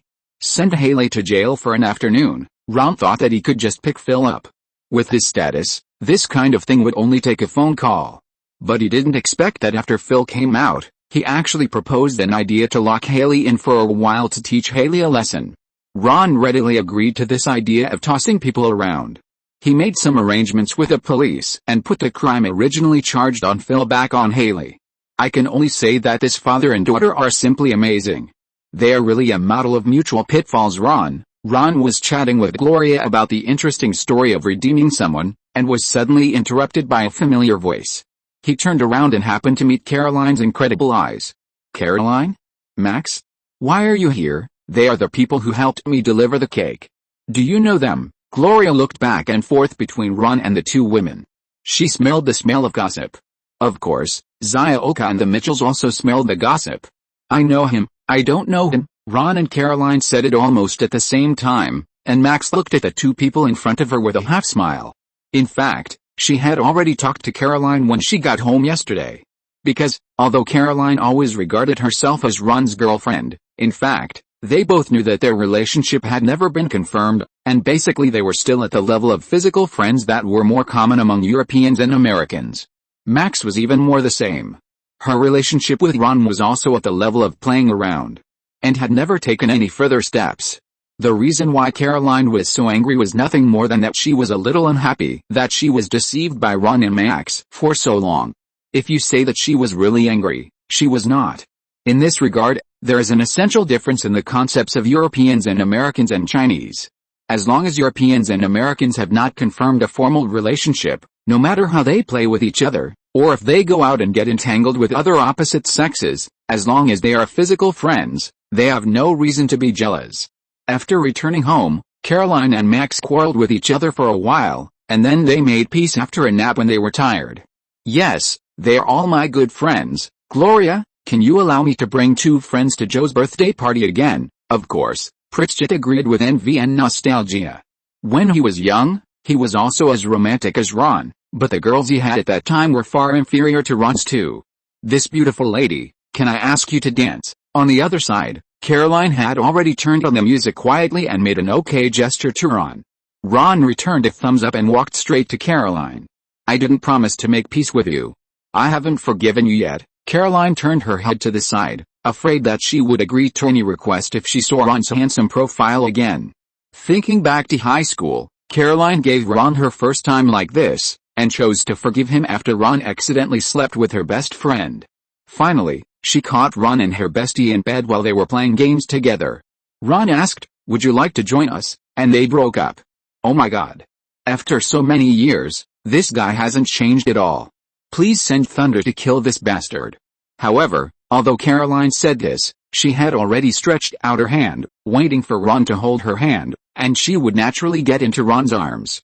However, Ron smiled slightly. Excuse me, I'm talking to this lady, please respect yourself. Ron turned around and invited Max again. This beautiful lady, can I ask you to dance with me? Of course, Max had the same smirk on his face as Ron, and happily hugged Ron and walked into the dance floor. Caroline was so angry that she gritted her teeth. She changed her mind now. If possible, she hoped that God would kill these 2 bastards at the same time. The little princess is still angry, Ron whispered in Max's ear while dancing. She calmed down when I got home yesterday, but she was still angry with me. If it was her you held just now, I would have promised you meat tonight. What do you think? Do you regret it? It's not too late to change your mind now. No, Ron firmly rejected Max's tempting proposal. I am very sure that even now, I will still have meat tonight, and it will be a more sumptuous meal than what you just said. When Ron said this, his eyes were fixed on Max's big meat bun.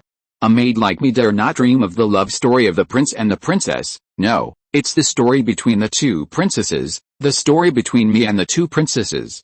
Hi, Max, I have an idea to make Caroline reconcile with you. Are you willing to cooperate with me? As long as it's not the 3 of us together, I can cooperate. Max was smart and didn't fall for it. Oh, forget it, Ron sighed in disappointment. Chapter 336 Accident in the Apartment. Women always say one thing and mean another, and Ron had already verified this in his years of being a scumbag. After attending the birthday party at Uncle Pritchett's house, Ron followed Max and Caroline back to Max's cabin, and then, in Caroline's eyes that were about to spit fire, he hugged Max and rolled onto the bed. Then Max began to sing, and his singing was so melodious that Caroline was moved to tears. Of course, Caroline's tears were not just in her eyes.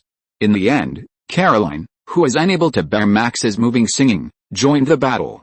At first, Caroline took advantage of Ron's unpreparedness to launch a sneak attack, and Ron immediately turned around and fought back, but as the fight went on, it became Ron's joint fight against Caroline and Max. It was not until this time that Ron discovered that the greatest effect of the perpetual motion machine attribute was actually this. Fortunately, he has the perpetual motion machine attribute, otherwise, Caroline plus Max is not as simple as 1 + 1 = 2.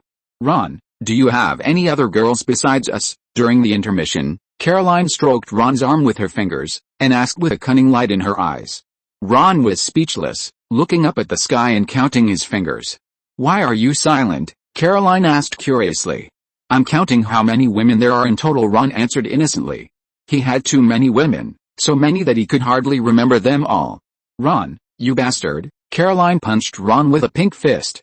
Of course, Ron fought back, and Max joined the battle at the right time. Soon, another battle began. It was not until the evening that Ron dragged his tired body back to the apartment. Good evening, Ron pushed open the door of the apartment, and the first person he saw was Rajesh, who was standing by the dining table. On the table, there were rich dishes, which made people hungry just by looking at them. Of course, it might also be because Ron Zhang was busy working all day and didn't eat much. Did you do all this? Rajesh, why are you here? Where's Leonard? Leonard and I exchanged residences, Rajesh said aggrievedly. I don't want to listen to him doing those obscene things to my sister at home every day. Do you know what Leonard did? He actually gave my sister my Star Trek leggings. He also asked my sister to open the hatch and wait for the space shuttle to enter.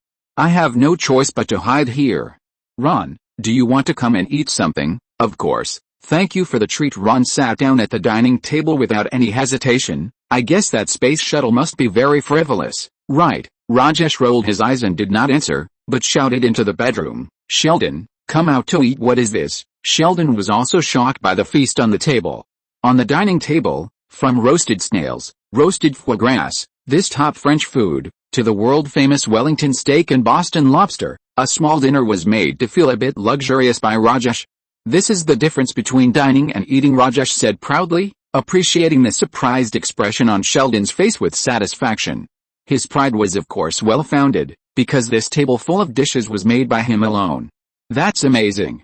I now realize how perfunctory Leonard has been all these years. Sheldon rarely praised someone, but even when he was praising someone, he didn't forget to insult another. Rajesh, you really should stay here for a long time. Ron, what do you think? If I eat such a rich meal every day? Of course I agree with both hands, Ron answered with satisfaction while eating a piece of Wellington beef.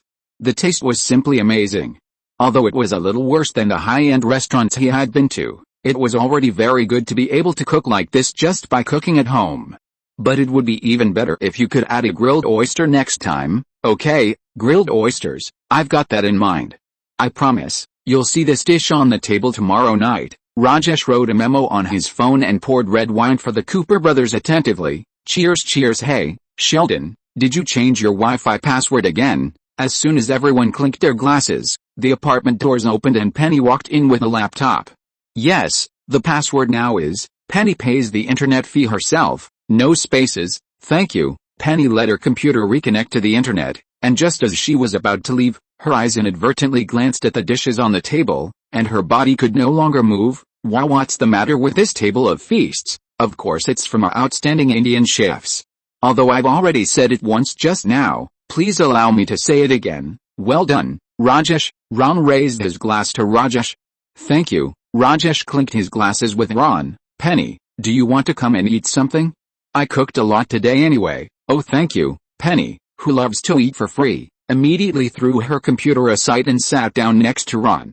Without being treated, she poured herself a glass of wine first, celebrate tonight's big meal, and Rajesh, who is 100 times stronger than Leonard, and oysters tomorrow. Cheers. Everyone raised their glasses again. The next day, Ron woke up with a hangover headache. He hadn't been drunk like this for a long time. Shaking his head, he sighed that he was really letting his guard down more and more. Just as he was about to get up and put on his clothes, he suddenly found that his arm was heavy. There was actually someone sleeping next to him. Ron was shocked. Reflexively, he touched his waist, but he touched nothing. However, after seeing the identity of the other person on the bed, Ron finally breathed a sigh of relief. It turned out to be Penny? Then there was no need to look for a gun. Wait. Ron was just about to take a nap, and suddenly realized that something was wrong. Why was Penny in my bed? Wait. This isn't my bed, it's Leonard's bed. And the most embarrassing thing is that judging from Penny's shoulders sticking out of the quilt, Penny should be wearing nothing. OMG, Penny was awakened by Ron's actions and slowly turned her head. What did we do last night? Ron, do you remember? Ron shook his head blankly. He vaguely remembered that after finishing a bottle of red wine yesterday, Penny went back to her apartment and got 2 bottles of 92 proof vodka, and then the 3 of them drank together, and then he didn't remember anything. This damn system, why doesn't it have a skill for drinking? However, just when he thought the accident was over, Ron's morning shock was not over.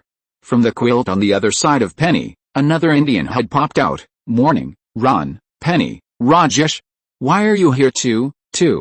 Chapter 337. I'm just criticizing. Ron slept on the far left side of the bed. On his right was Penny, and on Penny's right was Rajesh.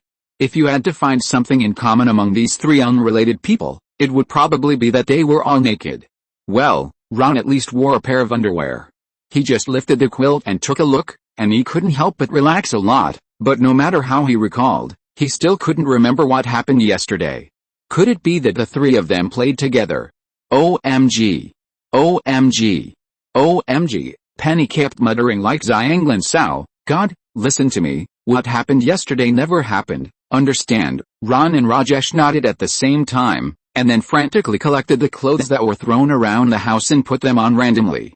Of course, no matter what time it was, Sheldon still got up on time at 7 o'clock every morning like a clock, but when he wanted to eat cereal and watch TV series in his special seat as usual, he found that his sofa had been occupied by someone else in advance.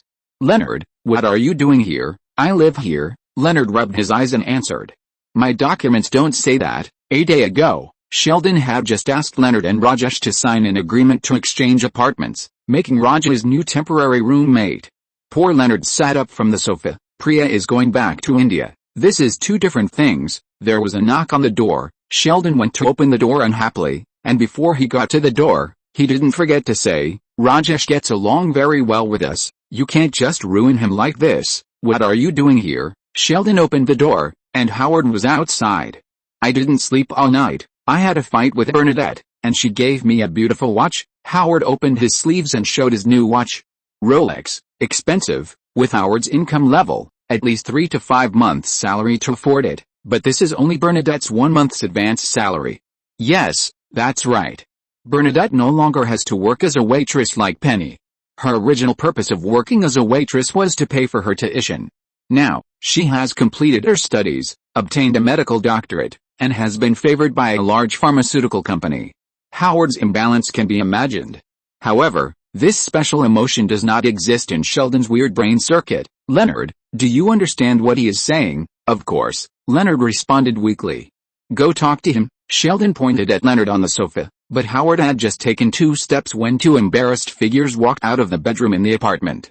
One was Rajesh, who tore all his clothes to make himself look wild last night and could only come out wrapped in a quilt.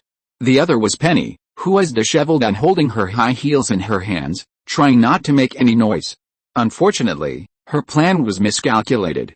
In an instant, the eyes of the 3 people in the living room were all attracted by the magical partnership of these 2 people. Leonard was shocked by the scene in front of him and sat up from the sofa. What's going on? How anyway, it's not what you see. Penny laughed dryly, leaving Rajesh wrapped in a blanket alone, and quickly walked through Sheldon and Howard back to her apartment. What does it look like? Sheldon was originally mumbling to himself, but his words were immediately responded to. How should I know? Hey, isn't it Monday morning today? Why don't you look like you're going to work at all? Is your school closed today? Ron walked from the stairs to the door of the apartment and looked inside. He just saw Rajesh with a shocked face. Before he could speak, Ron spoke first. Rajesh, what are you wearing? Is it some strange custom in India? After saying that, he glared at Rajesh when no one was paying attention, and Rajesh immediately shut up obediently. He swallowed a sentence. Didn't we sleep together with Penny? Back into his stomach. At the same time, he was full of questions. He was clearly lying on the same bed just now, so why did you come to the door? If Ron knew what Rajesh was thinking, he would definitely sneer and say, what a joke. Don't forget, I'm an agent at work. How many agents have you seen go through doors in an emergency? We all go through windows. When Penny and Rajesh were nervous, Ron had already put on his clothes. While the 2 of them were discussing what to say to the outside world, Ron had already opened the window and slid down the drainage pipe of the apartment building. Then he walked up the stairs, pretending to have just come back from a morning run. This time was just his morning run time, and nothing aroused anyone's suspicion. This matter is not worth mentioning for a professional agent. If all the old kings in the world can learn this skill, then the greening level of this world will definitely be very good. Ron, did you hear what Penny said just now? It's not what we saw. What should it be like then? When Sheldon said this, Rajesh's quilt accidentally slipped off. Rajesh, don't you want to find a pair of pants to put on first? Aren't you cold with bare legs like this? My pants are all at home. What about the pants you wore yesterday? Rajesh was speechless. He couldn't let himself tear them apart when performing Indian dance, right? Rajesh cast a pitiful look at Leonard. This was his home, and it happened that the 2 of them were of similar stature. Sheldon and Ron were too tall, and his clothes couldn't fit him. Only Leonard's clothes were more suitable. Come with me, I'll find you some clothes to put on first. No matter how unhappy Leonard was with Rajesh, they were friends after all, and he slept with his sister. He took the initiative to pull Rajesh to his bedroom. Poor Leonard, poor? I really don't understand what's pitiful about him. Am I not the most pitiful one? A good morning was messed up by you guys. My cereal is almost burnt into paste, and I missed a broadcast of Doctor Strange. Sheldon took advantage of Leonard getting up and quickly sat in his seat to turn on the TV, seizing the time to watch the remaining tale of Doctor Strange. As for the bowl of cereal that had been soaked into paste, he no longer wanted to touch it. Howard asked curiously, "Do you know why Rajesh came out of Leonard's bedroom naked with Penny?" Maybe they just studied the topic of environmental protection all night and felt that the textile industry was too unenvironmentally friendly, so they planned to stop wearing clothes from today. Ron met Howard's suspicious eyes calmly. "What are you looking at me for? I'm just criticizing those who are not environmentally friendly. If you're listening to this novel on a channel other than Fanfic World, it means they downloaded and uploaded it without effort. We cordially invite you to visit our channel, Mundo Fanfic Novelis. There you'll find the original version of this story and you can explore many other novels of various genres. We're waiting for you to immerse yourself in a world of incredible novels." Chapter 338 Sheldon's Reasoning. Qualtech, cafeteria. During lunch break, four men with their own hidden agendas sat together with Sheldon, who looked thoughtful and had no idea what he was thinking. "It's not what you look like," Sheldon muttered to himself. "I'm still thinking about the brainstorming suspense that Penny left this morning. She and Rajesh came out of your bedroom. She was disheveled, and Rajesh was only wrapped in a blanket. The only clue was this sentence. So, have you thought of anything?" Ron asked calmly. During this time, he ignored the look Rajesh gave him. Anyway, no one knew that he was also one of the parties involved, so Ron didn't mind looking at an outsider for a while. Since waking up in the morning, he hasn't even had the opportunity to talk to Rajesh and Penny, the other two parties involved, about what happened. Judging from Penny's confused face in the morning, she might know nothing like herself, but it's hard to say about Indians. As we all know, in India, people always drink wine as water. From the current information, the most obvious answer is that Penny and Rajesh had sex, but given the last message Penny left, we can rule out this possibility first. Beautiful. First rule out a correct answer. Ron doesn't believe that they are innocent.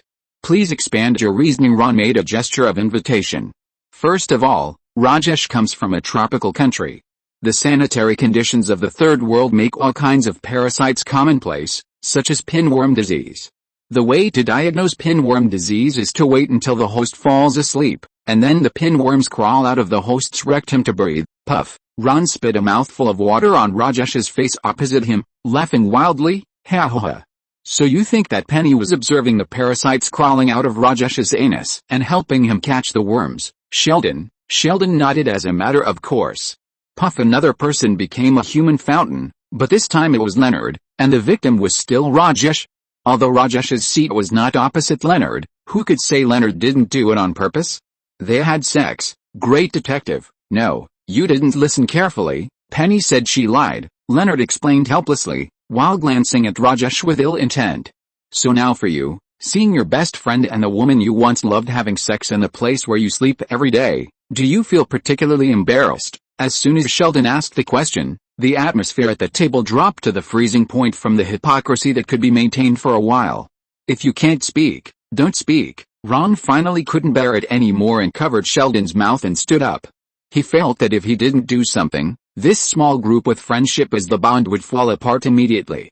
Considering that his project has not been completed yet, Ron himself would suffer the most from such a moth at this time. Listen, guys, I suggest we talk it out so you don't have to keep going on like this. Speak up now, Leonard, starting with you. Ron pointed, and Leonard immediately started to attack Rajesh. What's wrong with you? Yeah, what are you doing? Howard agreed. Rajesh said depressedly, what does this have to do with you? This time I stand with Leonard. Howard expressed his position. Rajesh sneered, really? I guess you must be jealous of me. It turns out that I am Penny's second choice besides Leonard. Come on, if Bernadette and I weren't engaged, Penny would definitely choose me. Gentlemen, let me correct you. If you want to bring the topic into debate about who is more attractive, I think you may have overlooked one point. I am the most attractive one among us. If I want, I can get Penny with just a flick of my finger. Before they could discuss a result, Ron, who felt ignored, took the initiative to join the battle. He even suspected that the incident last night was Penny trying to take advantage of him from the beginning, and Rajesh just happened to ask if he could take me with him. Then Penny waved her hand and said, "Let's play together." In the end, it became like this, but Ron seriously suspected that he didn't actually participate in this sports game, because he felt it a little in the morning, and his waist didn't seem to be so tired. I agree that Ron is ranked first, but I think your ranking is wrong. If I have to choose, Sheldon is ranked ahead of you, and he may not even be fully developed yet. Why do you care so much about this? You are in love with my sister now. Rajesh tried to find an ally. Besides, I'm with Penny now, and we are considered to be relatives. What? Leonard and Howard exclaimed at the same time, while Ron just sneered. He felt that Rajesh was about to do something stupid. Sure enough, Leonard sold Rajesh out immediately. Come on, Rajesh, you will fall in love with any woman who smiles at you, and last month you wrote a love poem to Howard's fiancée. What? Howard was not calm. He never thought that he would be the one to be eaten by the melon. Don't worry about him, he's talking nonsense. Oh Bernadette, please blow my tuba. Rajesh's face turned pale, but Leonard had no intention of letting him go, and directly read out a short passage of his love poem, if it can be called a poem.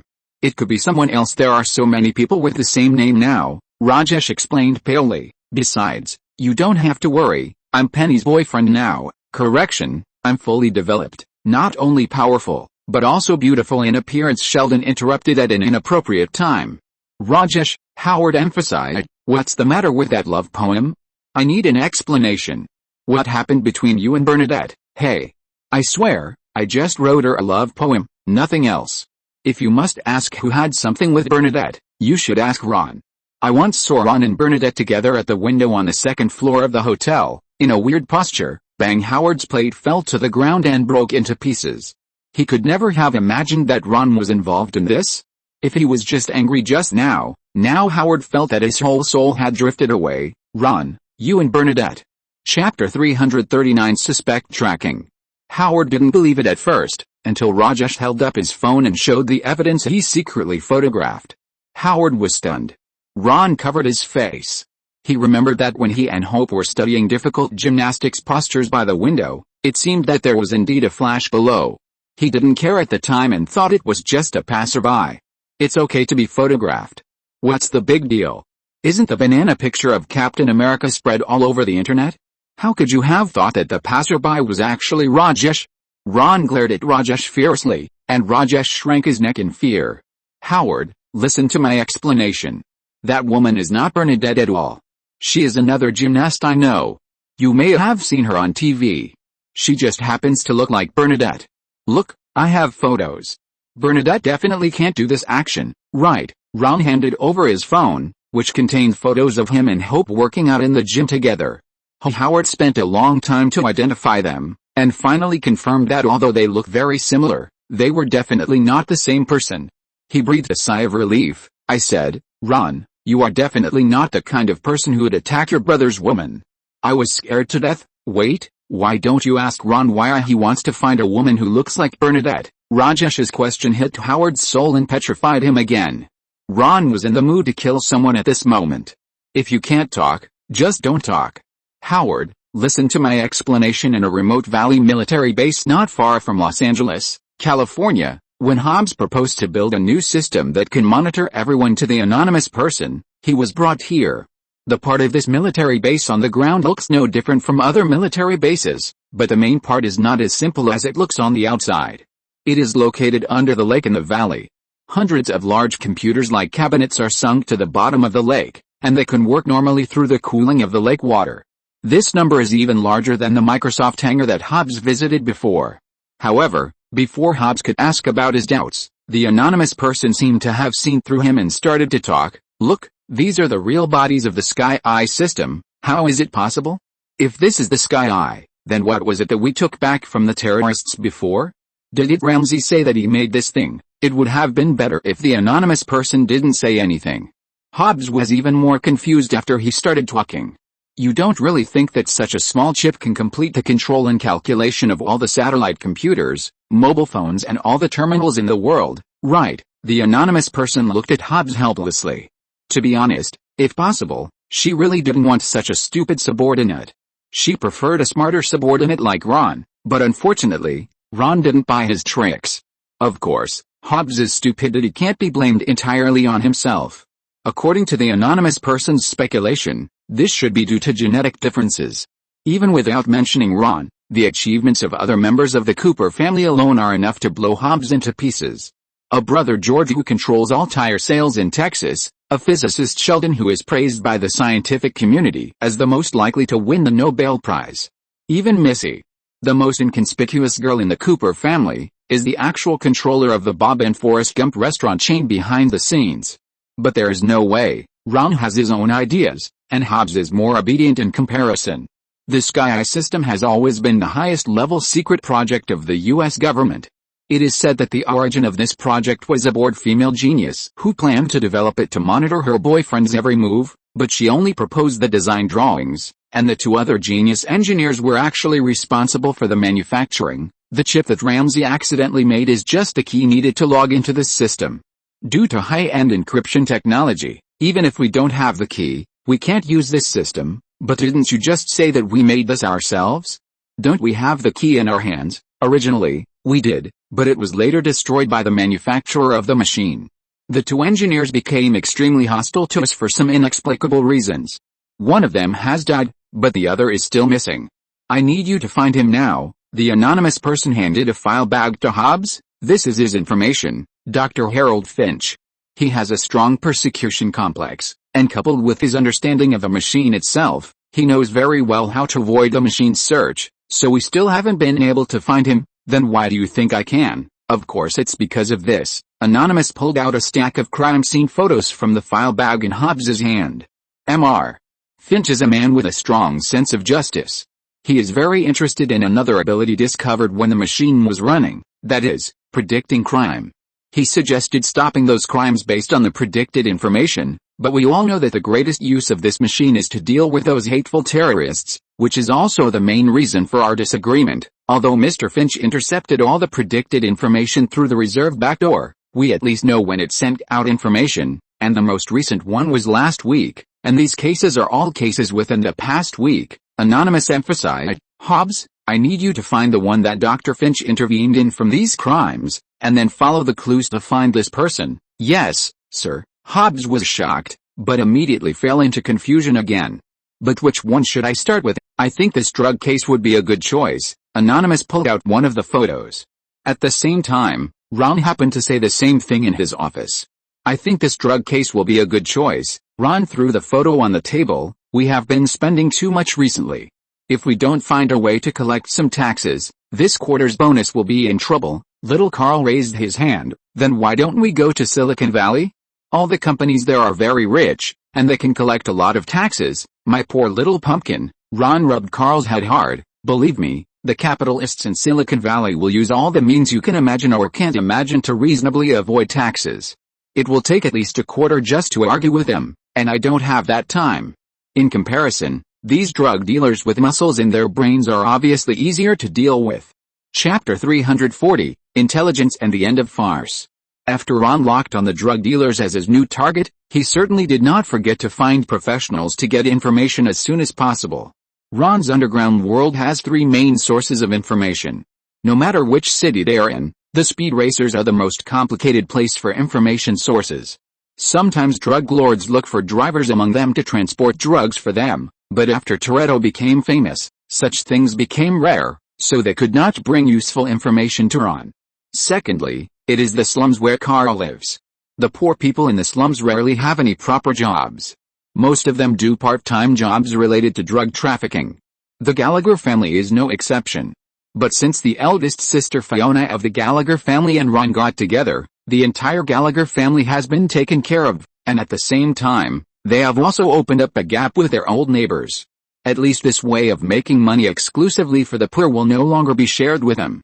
Especially after the Gallagher family has an agent and a policeman, this gap is more obvious. So, in desperation, Ron can only come to the place where he dug up his first barrel of gold in Los Angeles, which is also the biggest source of income. Brothers Fried Chicken Los Angeles headquarters. Sir, this is the fried chicken you ordered.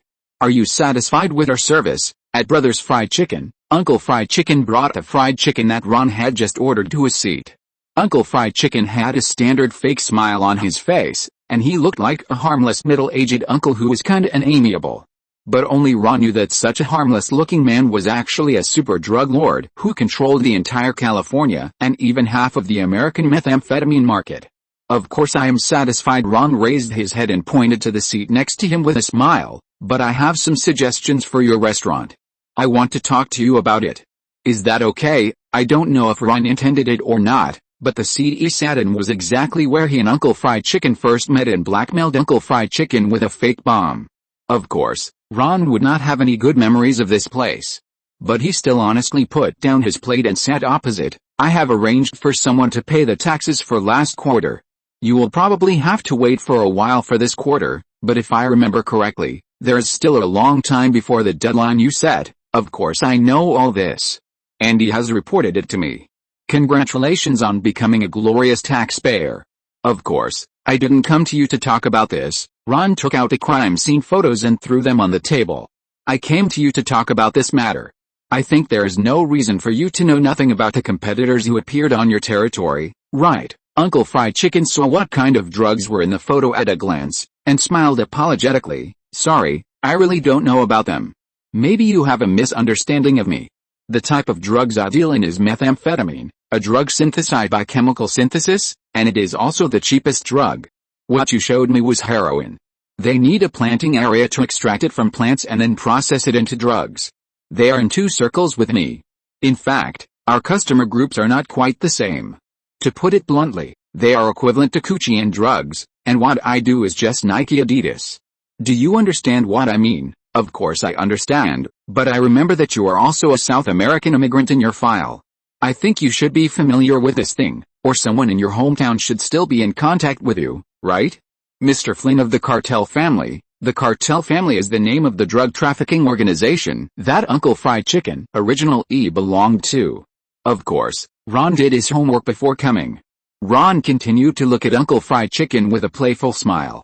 This was a spiritual contest, and Ron was originally the one who had the upper hand. Sure enough, after the two looked at each other for a while, Uncle Fried Chicken quickly lost. Okay, I admit that I still have some connections with those people, but the profit of heroin is not as high as that of methamphetamine. I haven't touched that stuff for a long time. I even guarantee you that there is not even a gram of heroin shipped by the Cartel Family in the whole Los Angeles. In fact, the Cartel Family has been completely wiped out by me. From now on, there will be no more cartel families in the world. Ron's eyes lit up.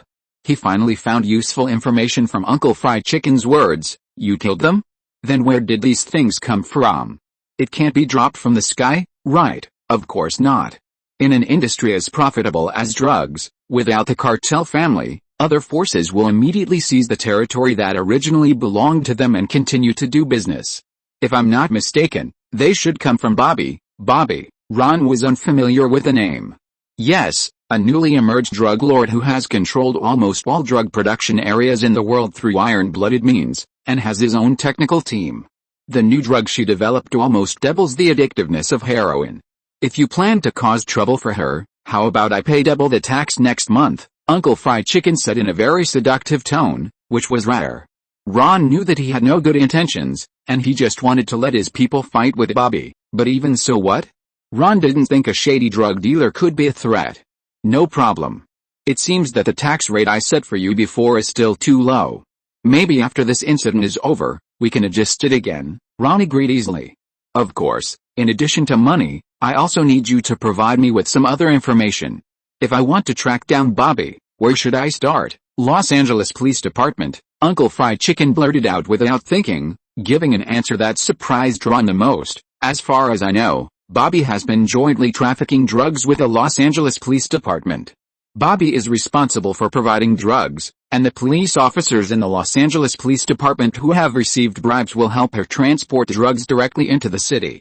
Sometimes, the drugs are placed in the evidence room of the police station. This is almost an open secret. Well, if Ron felt very relaxed at the beginning, he has begun to feel a headache now. Being able to hide the drug mouth in the evidence room openly is definitely not something that a few low-level black police can do. There must be a higher-level big shot involved. Uncle Fried Chicken saw that Ron had been silent for a long time, so he asked in a provocative tone, "What's up? Are you scared?" Scared? Ron pouted. There is no such word as scared in my dictionary. It's just that before investigating this matter, I think I need to solve some small farces first. Chapter 341 The Golden Circle. The little farce Ron was talking about was, of course, the sleeping together incident that he, Rajesh, and Penny had done. But before he went back, he still had one thing to do, which was to send little Carl back to school. Fiona had just called him and said that little Carl had skipped school again. Ron didn't even have to guess, he knew that he must be with old Hannibal. For some reason, Hannibal always had a strange attraction to little Carl. Well, although Ron knew that this old and young together must have persecuted all kinds of little things, but Ron felt that it was also good for Carl to learn some practical biological knowledge outside of class. Ron, you must tell Carl that he must go to school well. In the past, the family didn't have the conditions, but now, not to say that he can become a genius like his eldest brother, but at least he can't become a reckless man like his second brother who only messes around with the men. Fiona now spoke more and more like the mistress of the house. I think there's no harm in skipping classes. Yesterday I saw Hannibal teaching Carl about human anatomy with a skeleton model, and Carl listened very seriously. You know, Carl never listens seriously even in class. Maybe he just has a talent for this? Maybe he will become a doctor in the future. What do you think? Ron answered the phone while pushing open the biological laboratory that Hannibal had transformed from the basement storage room. Carl was there. Fiona called me just now. You have to go to class from tomorrow. If I find you skipping classes again, I will stop your salary. Ron stuffed Carl into the car. School was over at this time, so Ron could only send Carl home first. But as soon as Carl got in the car, he picked up the photo he had placed on the passenger seat and started looking at it. Cool. Ron, what is this? Are we going to start investigating the Golden Circle case now? That's so cool. Golden Circle. Ron looked at Carl with some surprise. He never thought that the source of information he had given up at the beginning would give him a pleasant surprise, but he still pretended to be calm. Do you know the people in the photo? No. Then who are the Golden Circle you are talking about? I'm talking about this. Carl pointed to the chest of a dead person in the photo. There was a circle-shaped thing there, which was a detail that Ron overlooked. Everyone says that this circle is pure gold, so they are called the Golden Circle. They are now the supplier of the most high-end drugs in the city. Heroin, methamphetamine, ecstasy, marijuana, you name it, they have it, but the main one is heroin. There are several classmates from well-off families in our school who are smoking the goods. Every time they mention it, they look very proud. I really want to shoot each of them and make a hole in their heads. There are high-end and low-end drugs. This was the second time Ron had heard this statement today. Of course there are. Carl glanced at Ron with disdain. That look made Ron want to hide him. Of course, he did so, punching Carl on the head. Speak properly. Yes. Boss. Carl was shocked. Actually, this classification is very simple, because the concept of green health is not very popular recently, so people begin to think that pure chemical synthetic drugs like methamphetamine are not very healthy. It just so happens that some drug dealers have taken the opportunity to use this concept for marketing. Promoting heroin as a pure natural herbal essence extracted from plants. Carl's disdainful expression was exactly the same as Ron's. Ron's expression was shocked beyond words. What kind of drug dealer is this? You have used the marketing concept of the cosmetics industry here. However, this statement is not wrong to some extent. Heroin is really extracted from opium poppies. However, its initial form is opium. The drugs processed further are more addictive than opium. Once they came out, they quickly eliminated the first generation of drugs based on opium. Everyone knows that this is a tax on knowledge and business. Only those idiots from rich families would fall for this kind of trick. We, the kids from the slums, all know that methamphetamine is much more exciting than heroin. Carl was talking happily when he was hit on the head again. I said that none of my people are allowed to touch that stuff. If I find out, I will fire them immediately. Tell me, have you ever touched it? Influenced by the memory of his previous life, Ron hated drugs. I swear I never did. Little Carl immediately raised one hand and swore. You don't have to go to class tomorrow. Let Fiona take you to get tested. I want to see your test report. Urine, hair, I want it all. Ron kicked Carl out of the car. He began to feel a little uneasy. If he chose the drug case in the beginning to collect more taxes, now he has realized that something is wrong. This case seems to involve too much. Even when Uncle Fried Chicken was doing the best business, he only managed half of the U.S. business. But from what Carl and Uncle Fried Chicken learned about this organization called Golden Circle, from their description, it seems to have controlled more than 80% of the drug trade in the United States.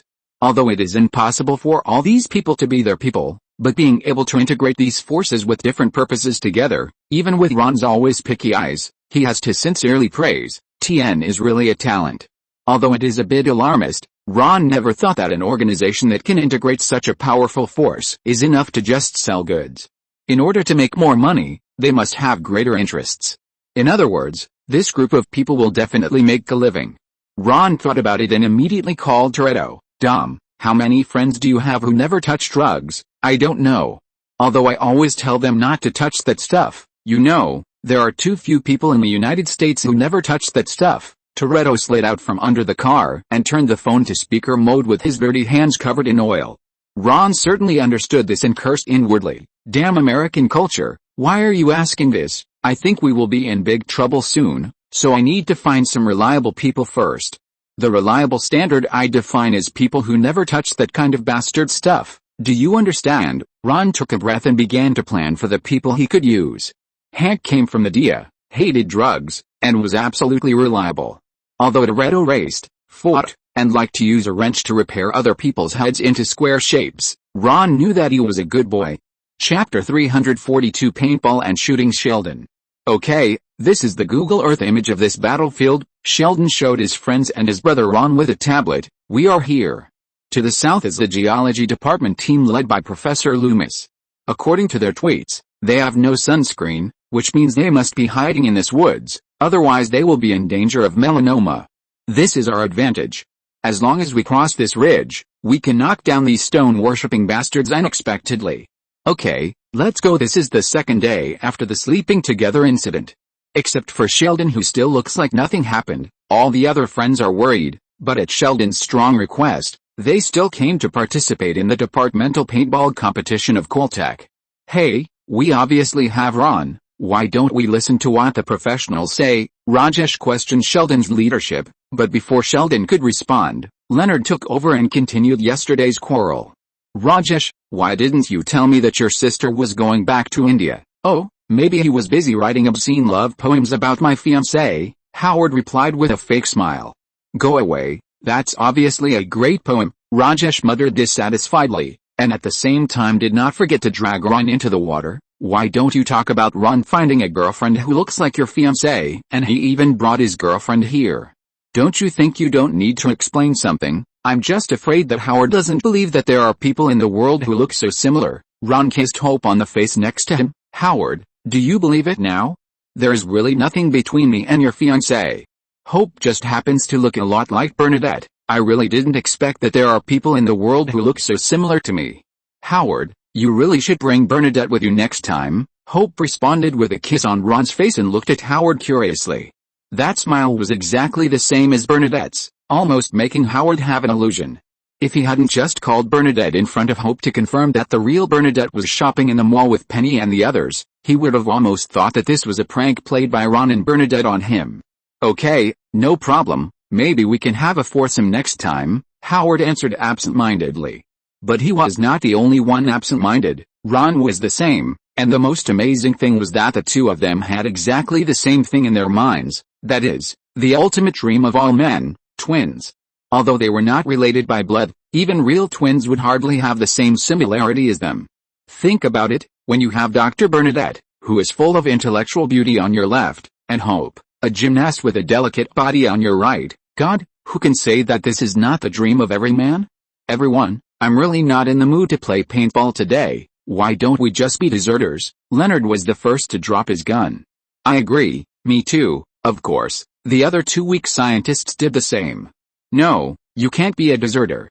You will be handed over to the military court and maybe sentenced. Sheldon got stuck in the middle of his words because he didn't know how the military court of the paintball competition would punish such behavior. Not allowed to drink Coke with a straw? No way, sorry, Sheldon, today is really not the time to play paintball games. Do you think this is a game? Sheldon raised his voice. Is the Civil War also a game?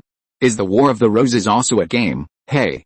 Ron. Hope pinched Ron's arm anxiously. Didn't we agree to play paintball guns? How long do we have to listen to your brother's speech here? Are we going to fight? Yes, why not? Ron smiled and pulled Hope to the door. When Sheldon saw Ron leaving, he immediately stopped him. Ron, where are you going? I'm not in the mood to listen to your long speech here. We're going to play first. You continue. Hey. Soldiers like you who keep giving orders on the battlefield will definitely be tried by the military court. Sheldon was anxious. Martial court? Haha. Ron sneered twice, and glanced at Sheldon's epaulets with disdain. Let's not talk about the fact that your rank is just a fake one. Even if it is real, it is still one level lower than the rank of major when I retired. Sheldon, what should a captain do when he meets a major? Salute. Sheldon put his feet together and saluted Ron in a standard American military posture. This is the good thing about Sheldon. As long as he recognizes the rules, he will definitely abide by them even if he is not convinced in his heart. At ease, Captain Sheldon, now I order you to continue to command your team to fight. The major will take his special forces to the second battlefield. After saying that, Ron pushed open the door, looked up at the sunlight, and pulled Hope into the woods. Of course, Ron was definitely not doing anything shameful. Although the wild is exciting, it is not as comfortable as the big bed at home. Going into the woods is of course to bully those idiots who can only play with stones in Sheldon's mouth. Originally, jungle warfare was the weak point of the US military, not to mention these geologists. Ron found two scientists who looked silly soon after entering the forest. Hope, do you remember what I taught you? You mean this? Hope clenched his palms and made an up and down motion. Ron was very upset. No, I said to make a feint to the east and attack the west. Of course I remember. Okay, then you go over there, and when I fire, you immediately open fire. Ron pointed to another trail in the forest, and Hope immediately crouched down and ran over excitedly. At this time, the two-man team of the geology department was less than 15 meters away from Ron. Ron immediately ran in the opposite direction and shot a string of bullets at the branches above their heads. To be honest, if Ron wanted to, it would be too easy to kill these amateur players, but then Hope would have no game experience, and once Hope had no game experience, Ron's plan to learn gymnastics would be discounted. Sure enough, Ron was a child who loved learning. Hearing the movement from Ron's side, the rookie scientists in the geology department immediately started shooting wildly in Ron's direction like frightened birds. They exposed their bodies to Hope's gun, who had already moved to the side. Bang, bang, bang, a string of paintballs quickly harvested them. It's so cool. Ron, you really should take me to play more games of this type. Hope's eyes lit up. At this time, the geography department is not real science. Sheldon, who finally couldn't stand the mutiny of his men, opened his arms like a martyr and just came out of the cabin. It's your brother. Are you going to tell him that we have won? What do you think? Ron threw the question back to Hope. This time she didn't speak. The two smiled at each other and raised their guns at Sheldon at the same time. Bang, bang, bang. Chapter 343 Forced Adjustment of Plans. On the road near the entrance of MacArthur Park Station in the Los Angeles subway, two bodies were lying next to a car surrounded by police tape. Thank you for letting me join the investigation of this case, Hobbs. We are really best friends. Ron touched the bodies with gloves on. Has the identity of the deceased been investigated? Who are they? Hobbs, who was standing next to him, looked as if he had eaten shit. In fact, it was verified last night. They are all police officers from the Los Angeles Police Department. They are very good police officers. It's a pity that the surveillance system on this street broke down inexplicably yesterday, otherwise the face of the murderer would definitely be captured. Excellent. Haha, I think you must have misunderstood something. Ron curled his lips and sneered disdainfully. The crime-solving rate of these two police officers has always been among the top in the assessment of the entire Los Angeles police. I think you must have misunderstood something. I will never allow you to insult a dead colleague like this. Misunderstanding? Then come and see what this is. Ron tore off the clothes of one of the dead, revealing a ring-shaped tattoo on his chest. The tattoo looked like something metal was used to forcibly burn a wound on the body and then stuff a metal ring in. Hobbs didn't think much of his discovery. What is this? I don't remember any rule in the police manual that says that police officers are not allowed to have tattoos. This is just a personal hobby. Ron didn't rush to refute, but leisurely tore off the clothes of another person. Sure enough, there was an identical tattoo in the same position. Mr. Hobbs, you are so smart. How do you plan to explain this tattoo? Is it just a coincidence that two policemen in Los Angeles got the same tattoo in the same place? Ron pulled out a dagger and poked the tattoo on the body. He actually poked off a bloody metal ring of the same size as the tattoo and threw it to Hobbs. I bet you that this thing is definitely made of gold. Do you believe it? Hobbs looked at the circle in his hand and finally lost his composure. Based on his experience, he would never believe that this was not an organized behavior. Ron, do you have any information about them? Yes, you must have. Who are they? Sorry, I don't have any information about them either. I only know that they are a worldwide drug organization. I suggest you follow this line to investigate. By the way, has the ballistic analysis report come out? Where did the murderer's gun come from? Due to the slight differences in the tangline and manufacturing process, the trajectory of each gun will be slightly different. This is equivalent to a person's fingerprint, which can be used to identify the source and circulation of each gun. Ron believes that with the help of the King of War Orlov, he can find out even the hidden source of the robbery. Ron habitually stretched out his hand to the side, and Hobbs also reflexively put a ballistic analysis report in his hand. When he finished this action, the two of them realized that something was wrong at the same time and stared at each other. But in the end, Hobbs' eyes were the first to dodge. After all, he needed Ron now, and Ron won this round.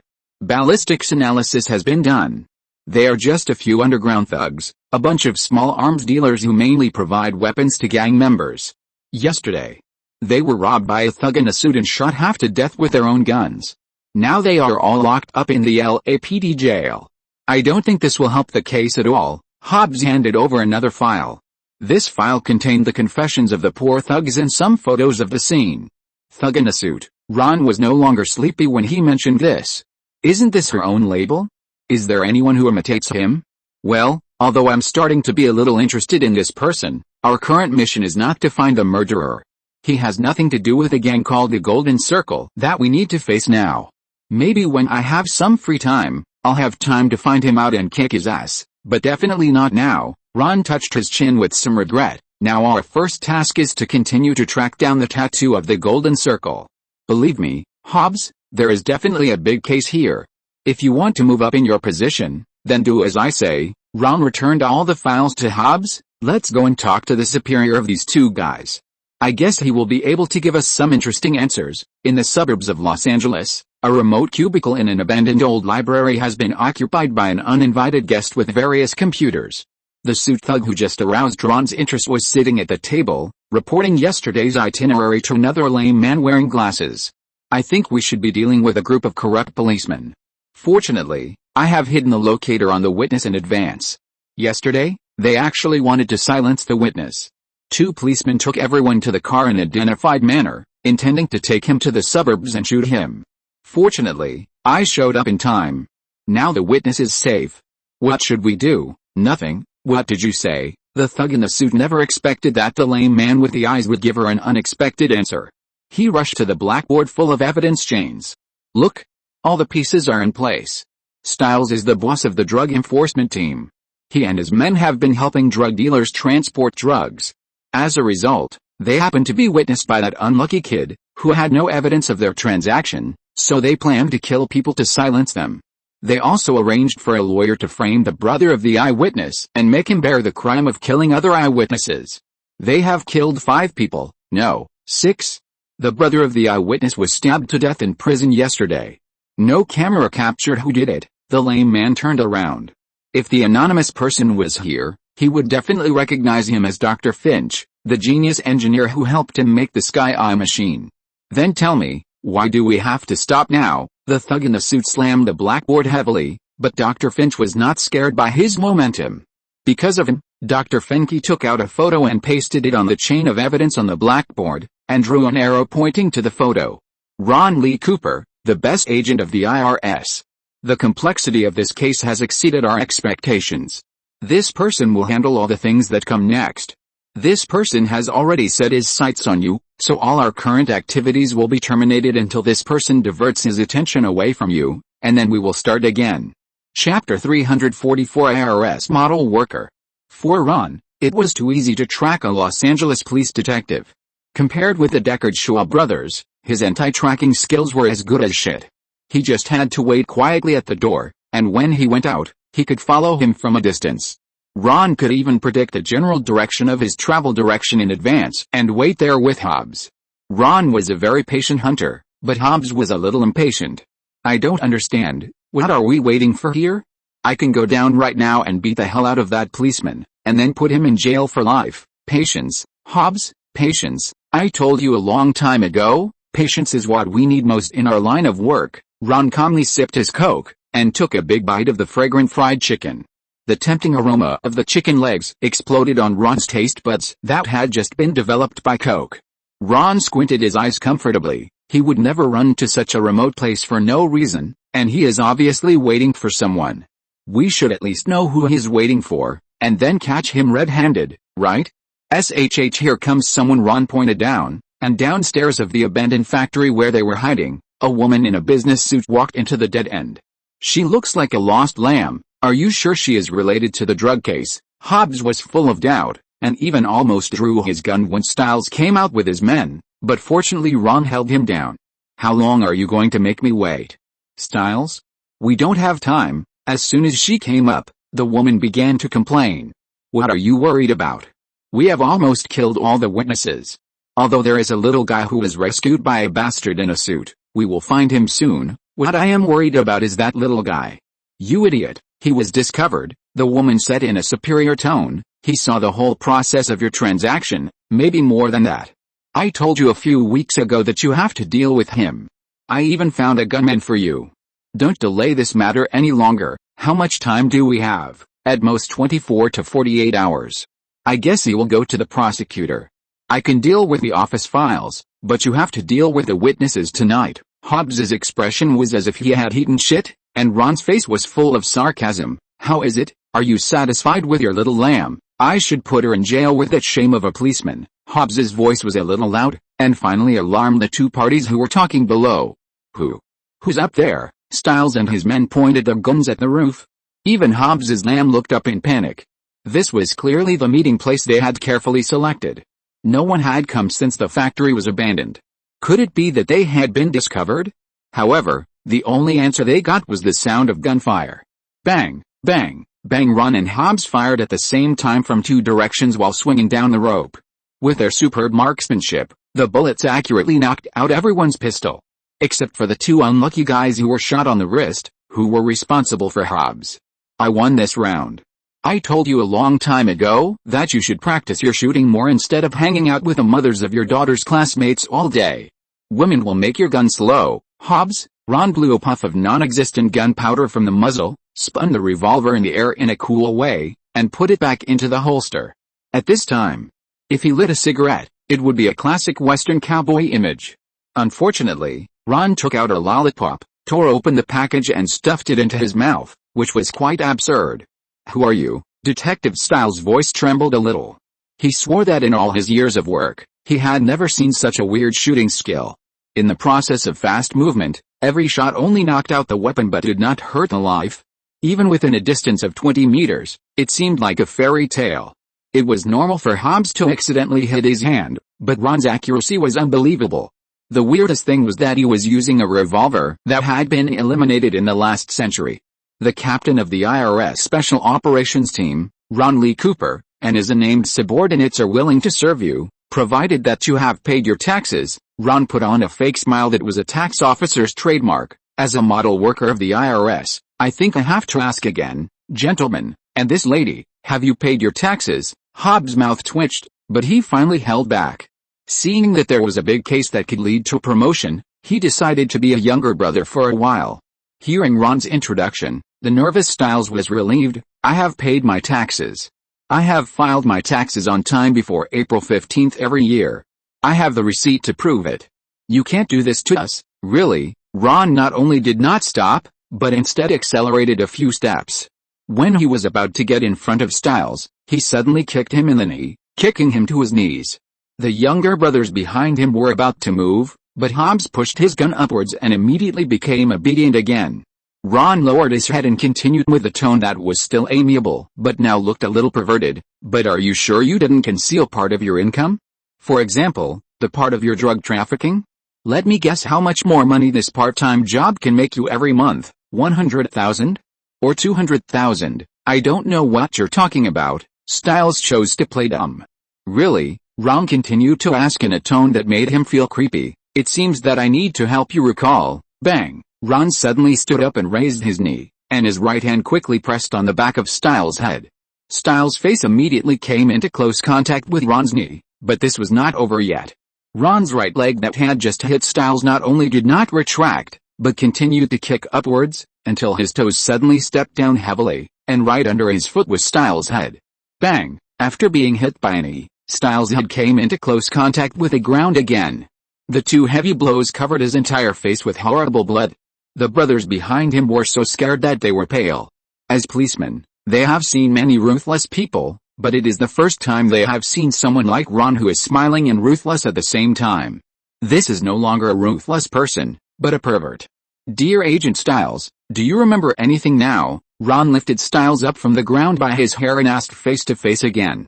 If you're listening to this novel on a channel other than Fanfic World, it means they downloaded and uploaded it without effort. We cordially invite you to visit our channel, Mundo Fanfic Novelis. There you'll find the original version of this story and you can explore many other novels of various genres. We're waiting for you to immerse yourself in a world of incredible novels. Chapter 345, There is Such a Good Thing. Ron's memory recovery skills were indeed very useful. Immediately, Agent Styles recalled that he had a drug trafficking income of about $50,000 that had not been reported to the tax. Of course, Ron did not make things difficult for him. He only collected 50% of his personal income tax and 49% of special food tax from him. Apart from that, the honest Captain Ron did not charge Agent Styles a penny more. After dealing with this traitorous agent, Ron locked his eyes on the arrogant woman again and smiled kindly. The woman felt her scalp tingling and even a little warm between her legs. She was scared to death. Don't come over. What are you doing? I'm a prosecutor, you can't mess around. The woman retreated with horror on her face, but she bumped into Hobbs after taking 2 steps back, and was thrown back like a chicken. Ron was delighted and became addicted to playing the villain. He simply imitated the villains in the movie, licked his lips in a perverted way, and looked at the woman with lustful eyes. You know, people like us who rob each other have no principles. I suggest you be honest, otherwise, I can't guarantee you what will happen next. As he said, Ron unbuttoned the top 2 buttons of his shirt and pulled his collar to reveal part of his strong chest muscles. At this time, if he followed the routine of the movie, the woman should have acted scared or panicked. But what Ron didn't expect was that the female inspector not only did not continue to scare, but suddenly excitedly glanced back and forth at Ron and Hobbs's strong chest muscles, and licked her lips. There is such a good thing. Who'll come first? Or together, the woman tore open her shirt in surprise, revealing a large piece of white at the collar, and her provocative eyes swept back and forth on Ron, as if she wanted to eat him alive. Ron had no doubt that if there was a bed next to her, she would immediately throw herself on it. She almost forgot that this was the open-minded United States, and it was no exaggeration to say that her appearance was not much worse than the young version of Leo, and she could be considered a popular lover. With her appearance, it was hard to say whether it was a threat or a reward to use the threat of abusing women. At least, judging from the appearance of this female prosecutor, she must be a carnivore. No one wants to have sex with you. You bitch. Tell me about your bribery, or I will make sure you get the same treatment as Styles. Ron angrily threw a notebook to the female prosecutor. Now, write down your personnel list and the record of your bribery. Hobbs was shaking behind the female inspector, all because he was trying to hold back his laughter. Ron glared at him fiercely, but Hobbs had long been immune to this. Ron's tax collection work went very smoothly, but to his regret, none of the people he caught this time had the golden circle tattoo. According to the female prosecutor, they were just non-staff members of the Golden Circle organization. Only the gunmen he found, that is, the 2 dead policemen, were considered internal members of the Golden Circle. Of course, it was not without any gains. At least Ron added a few more considerable incomes to this quarter's performance. Just when Ron was annoyed that he had not found more clues about the Golden Circle, the missile defense system in London, England, which was originally controlled by the military, suddenly lost control and paralyzed. In the shocked eyes of the technicians, dozens of short-range missiles that were deployed in the mainland by unknown people were like entering an unmanned area, dragging long scratches in the night sky, and accurately falling on the secret bases of all the ACE agents. Boom! British citizens were able to witness a wonderful and grand fireworks display, and buried by these fireworks was Britain's most elite intelligence system, the ACE agents. Mycroft Holmes, who was in charge of this elite force and was holding a virtual meeting with virtual glasses, watched the virtual images in front of him disappear one after another, but it was not until an hour later that he received the news that the ACE agents were all killed. Who did it? I want to know who did it. Even the always calm Mycroft couldn't help but slam the table angrily. Who dared to launch missiles on British soil? He is challenging the authority of the British Empire. It's a signal to start a war. Who is it? No, we don't know. Our intelligence system is completely paralyzed. Now we don't know anything. The secretary trembled and let Mycroft throw things at him, but he didn't even dare to breathe, let alone pick it up. After a long while, Mycroft finally finished venting. Okay, how many agents have we lost in total?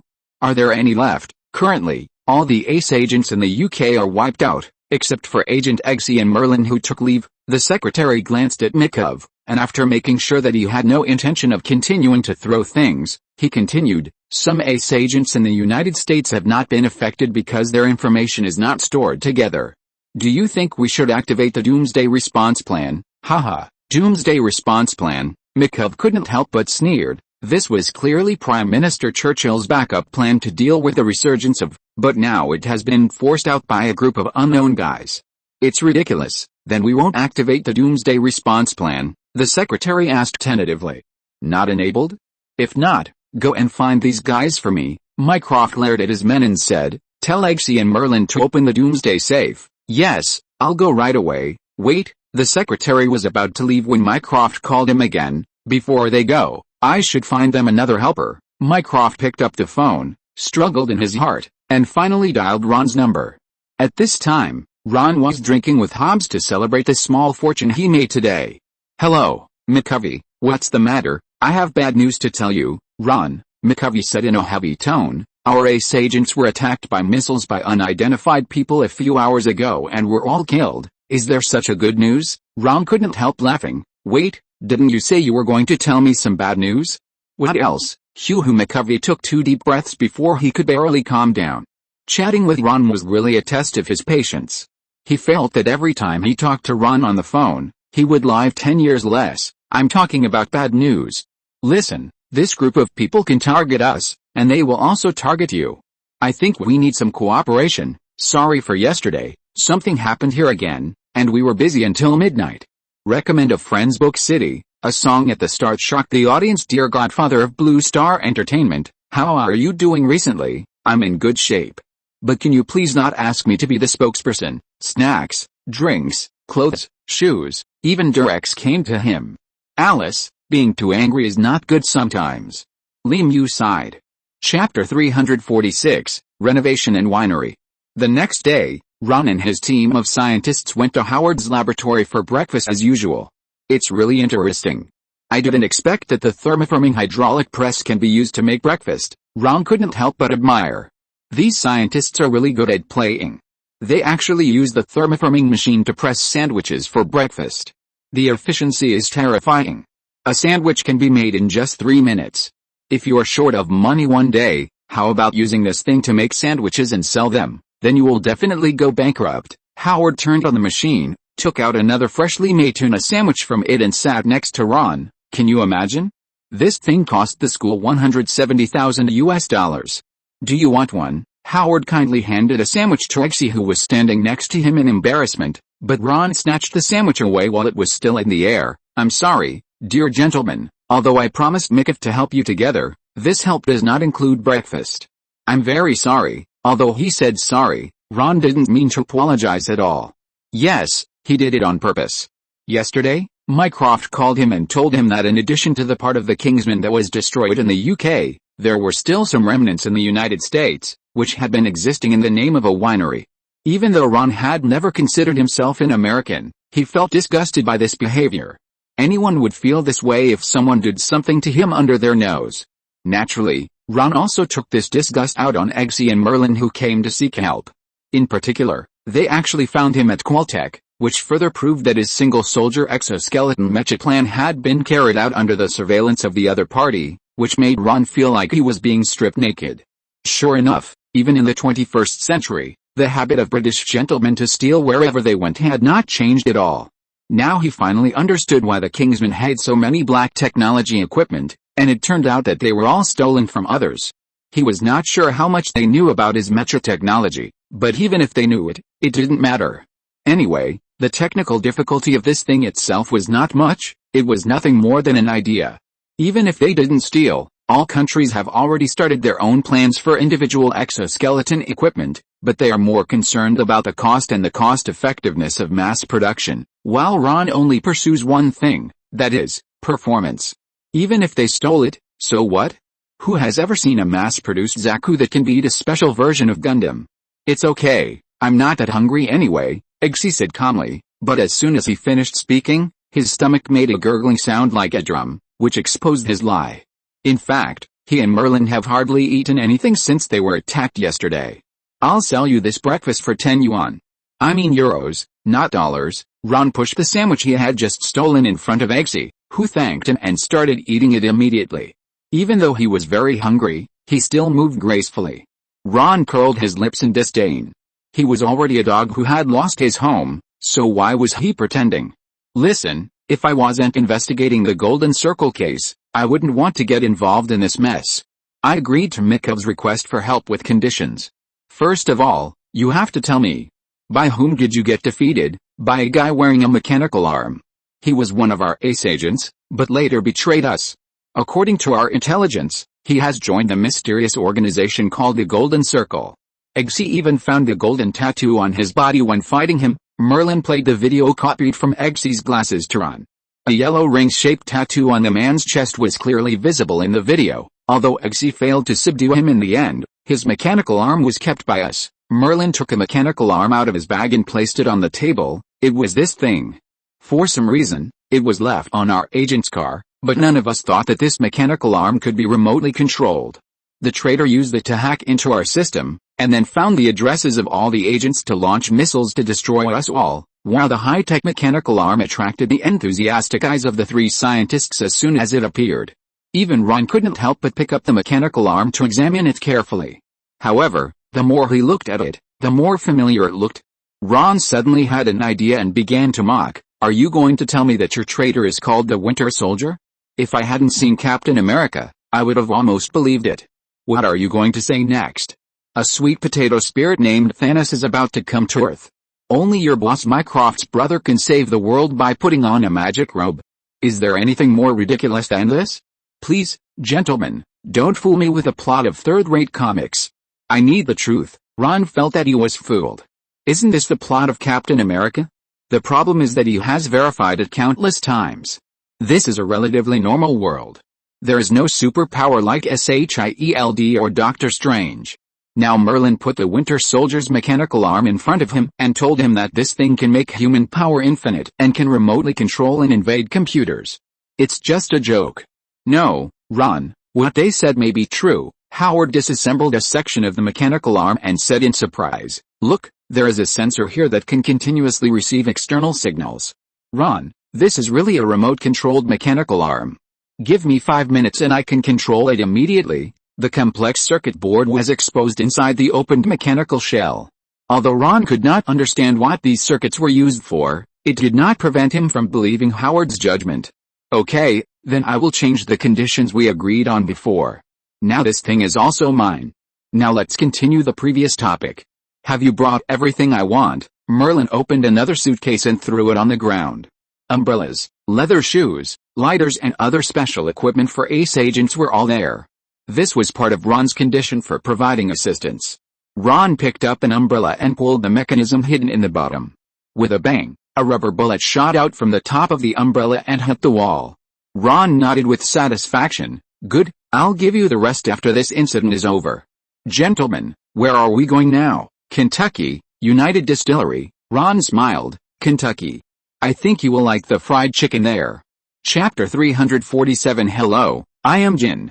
Kentucky, Union Distillery, a large distillery mainly producing whiskey. The whiskey it produces has always been ranked in the top 3 in sales in the entire American continent, second only to Jack Daniel's and Ballantine's. Union Distillery is not only the largest distillery in the area, but also a famous tourist attraction in the area because of its beautiful western scenery. Ron and his 3 friends came here as tourists with a tour group. Almost heaven, West Virginia Blue Ridge Mountain, Shenandoah River. Life is old there, older than the trees. However, if there were no mosquitoes singing around, the scenery here would probably be more beautiful. Ron looked at Merlin helplessly. I say, even if you want to sing, can you change the song? You have been singing this song all the way. I'm sorry, this is my first time in the United States. Every time I think of the scenery of the United States, the melody of this song has been lingering in my mind. Now that I have come to the real United States, I can't help but express my feelings, Mason said a little embarrassedly.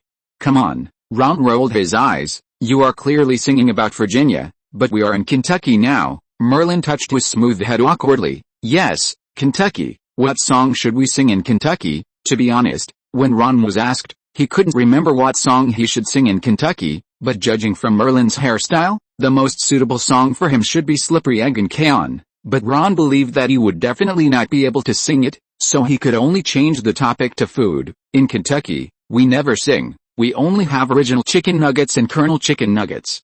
Do you want one? Come here. Look what I found, Eggsy suddenly shouted behind him. Ron looked in the direction of the voice and saw him standing at the door of the warehouse where the whiskey was stored, waving them over with excitement.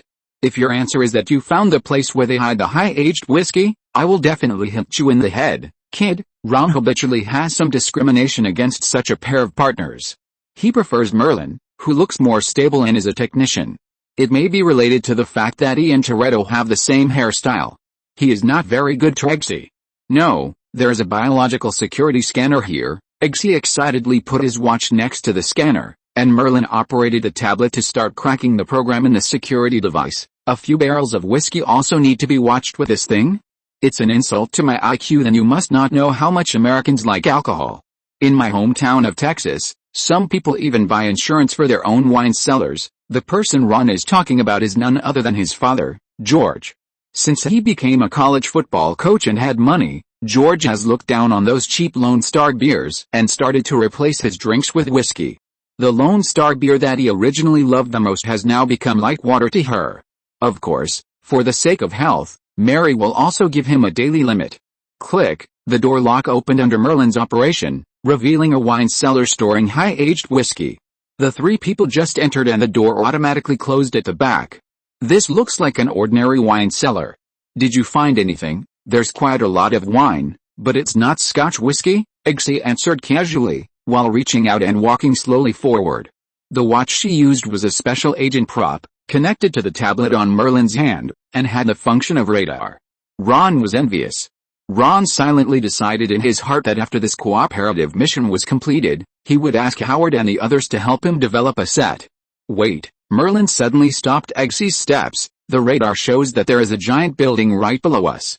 If I'm not mistaken, its entrance should be here. Merlin took the axe placed next to the wine barrel and knocked it hard on the barrel. Squeak! A large amount of wine squeaked out along Merlin's opening. Damn it, what are you doing? This is such a waste. Ron quickly took a handful of it and poured it into his mouth. It tastes amazing. Cowboy over there, can you get me a cup? What? The 2 ace agents then noticed that a cowboy had walked out of the shadows at some point. When I was a kid, my mother told me that we Southerners learned etiquette from the British. Now it seems that you have forgotten all the etiquette. The cowboy, wearing a wide-brimmed hat and carrying a shotgun, walked up to them with a swagger. Don't you know to knock on the door before entering? Sorry, please don't confuse me with these 2 British guys. I just saw 2 sneaky, British Texan enthusiasts sneaking into the wine cellar.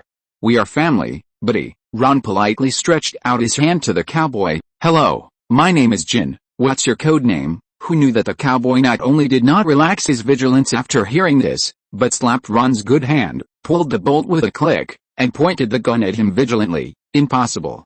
Jin is now on a mission in Japan with vodka. You can't be Jin. Who are you?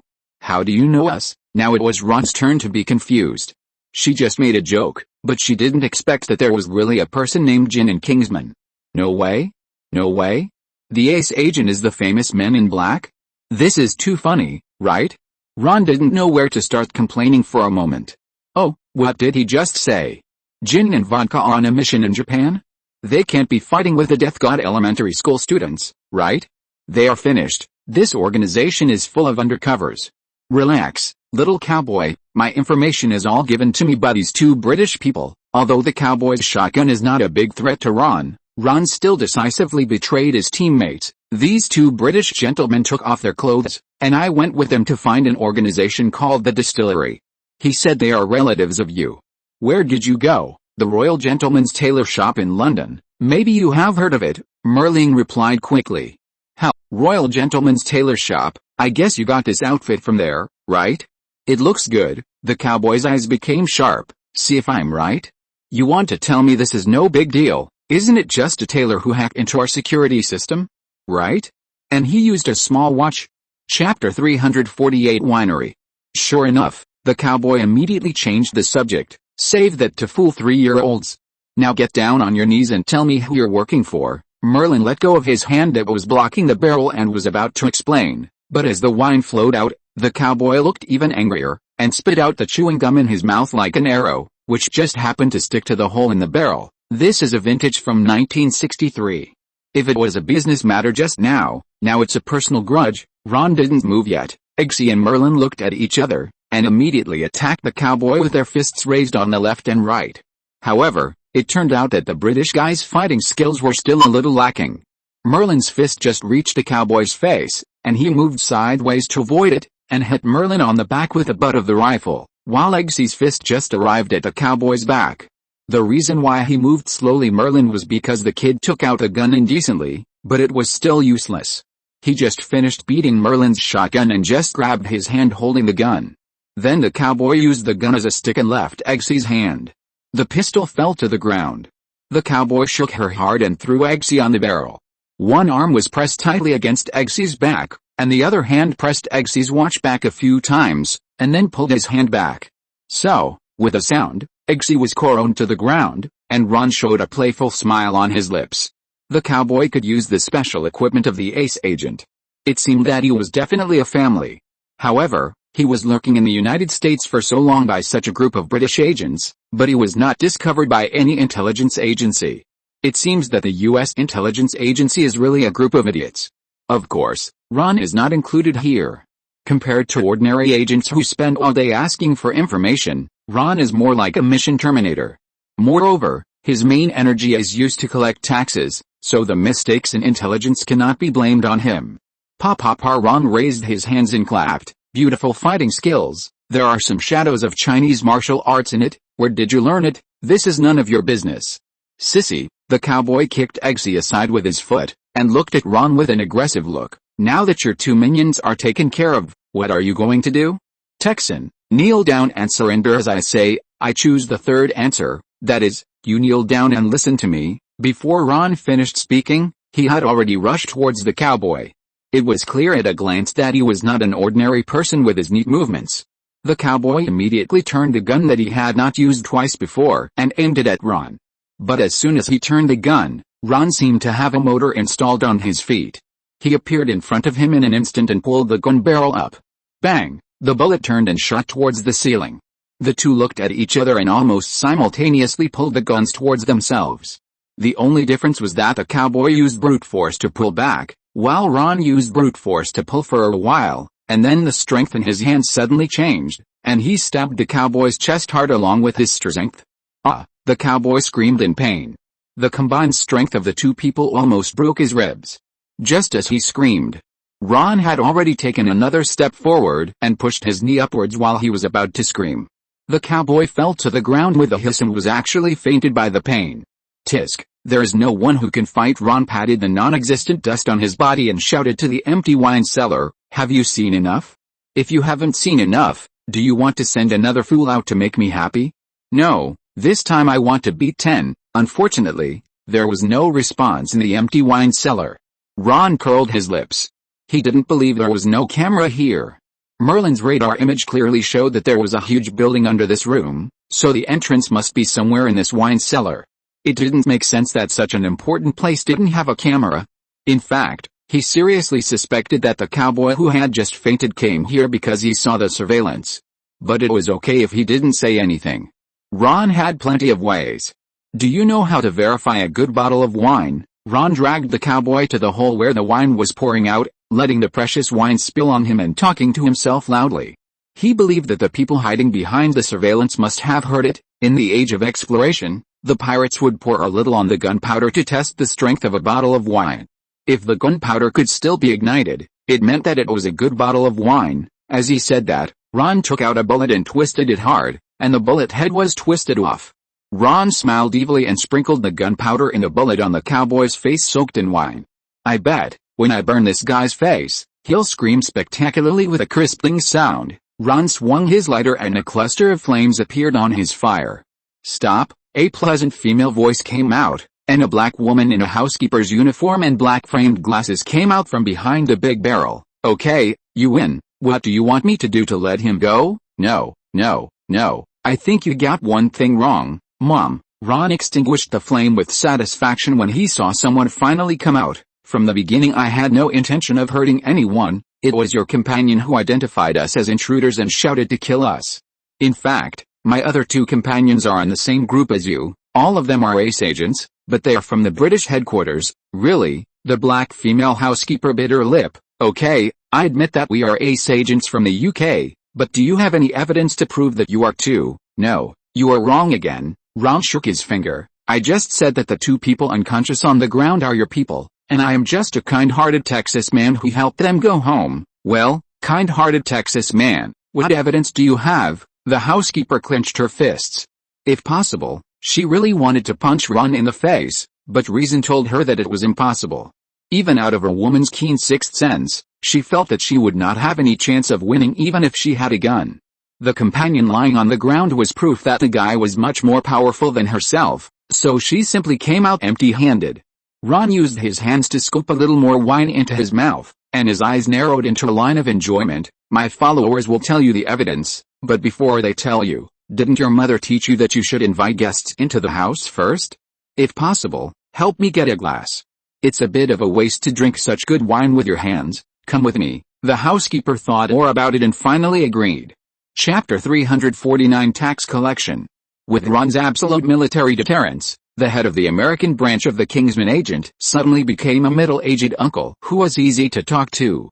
Especially when they opened the doomsday safe on their side and the two British gentlemen's claims were verified, Ron was treated warmly.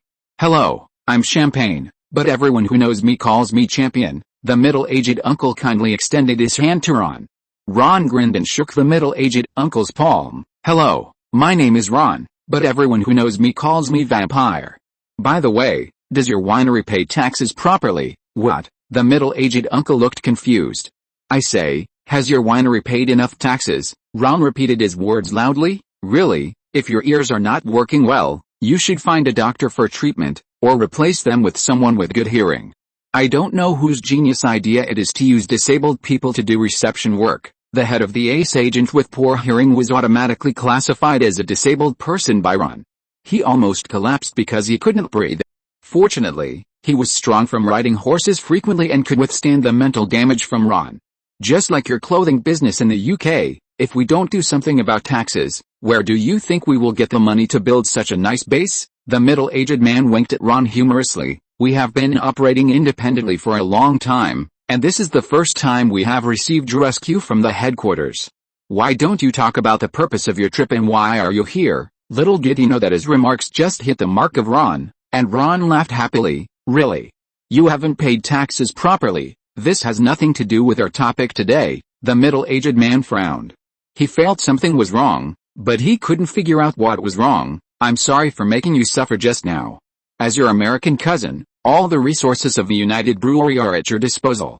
Now tell me, what do you need my help with? Why don't you pay the tax first? Ron changed back to his businesslike fake smile. It would be better if you could show me your account book again.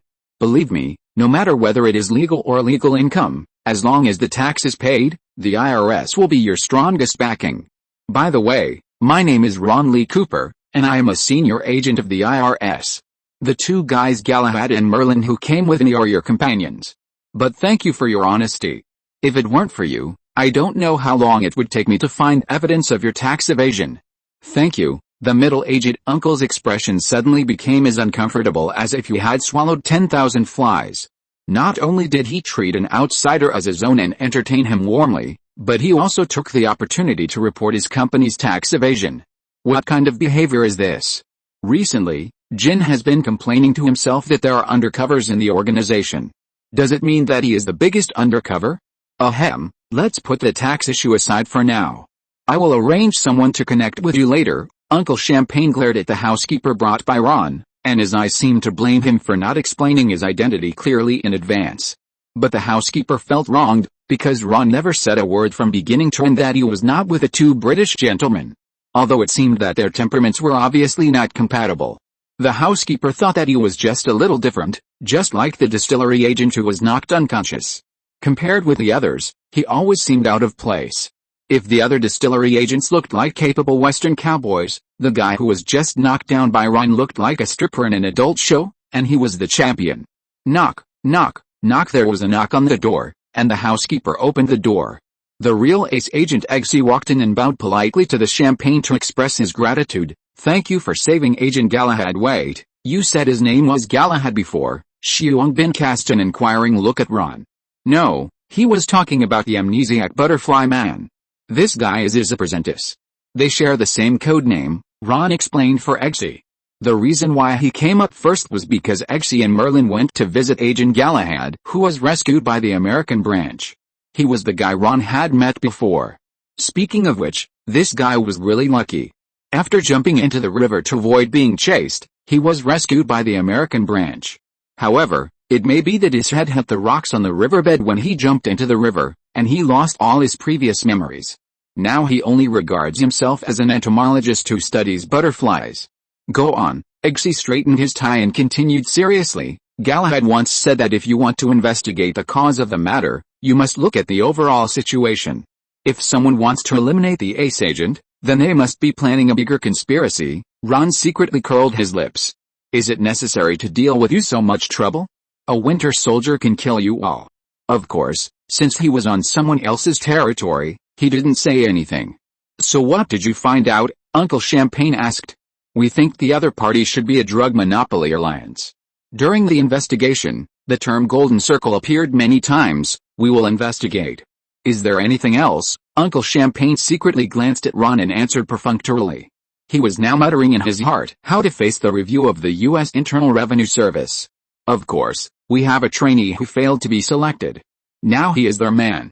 His name is Charlie. He is particularly shameless. Eggsy secretly glanced at Ron's face and answered. This was the information he had not told Ron. It was his little thought. However, Ron's face did not show any expression, so he finally put his mind at ease. Ron's face was normal. This is a good entry point. Do you have any clues about him? I know he has an ex-girlfriend and found her through Twitter. I think he is still in contact with Chanian, and he plans to attend the Glastonbury Music Festival. Eggsy took out his mobile phone, and the Twitter updates of Charlie's girlfriend were on the screen. Agent Tequila, take out your dancing shoes. You have a new mission, Uncle Champagne ordered. Ron then realized that the code name of the agent he had just knocked out was Tequila. Perhaps because he had just been knocked down by Ron, he had not said a word to Ron while leading him. Yes, sir. Tequila drank the whiskey in the glass and was about to get up when he was suddenly stopped by Ron. Wait, what's that on your neck and face? Tequila picked up the glass and saw through the reflection on the surface of the glass that there were winding blue stripes on her face and neck along the thin parts of the blood vessels. Just like little snakes crawling on her body. No, nothing except that I'm a little tired. Is that a blue rash? I think you need to rest well. Ginger water, take him to the infirmary. Uncle Champagne had just finished speaking when Ron interrupted him immediately. Wait a minute, Tequila. Right. Ron stood up, walked up to him and observed carefully. Have you done anything special recently? Like touching something like big drugs? Tequila's expression became strange. Don't be nervous. I'm just asking casually, because I happen to have seen similar symptoms to yours in other places. Ron waved his hand. Those people like you, without exception, have touched drugs from the mysterious organization Golden Circle before they became ill, but because there are too few samples at present, we don't know what the specific use of this disease is. But I think the conspiracy of this organization can be roughly guessed. I think they must be an anti-drug organization that plans to poison drugs and then let people all over the world quit drugs together.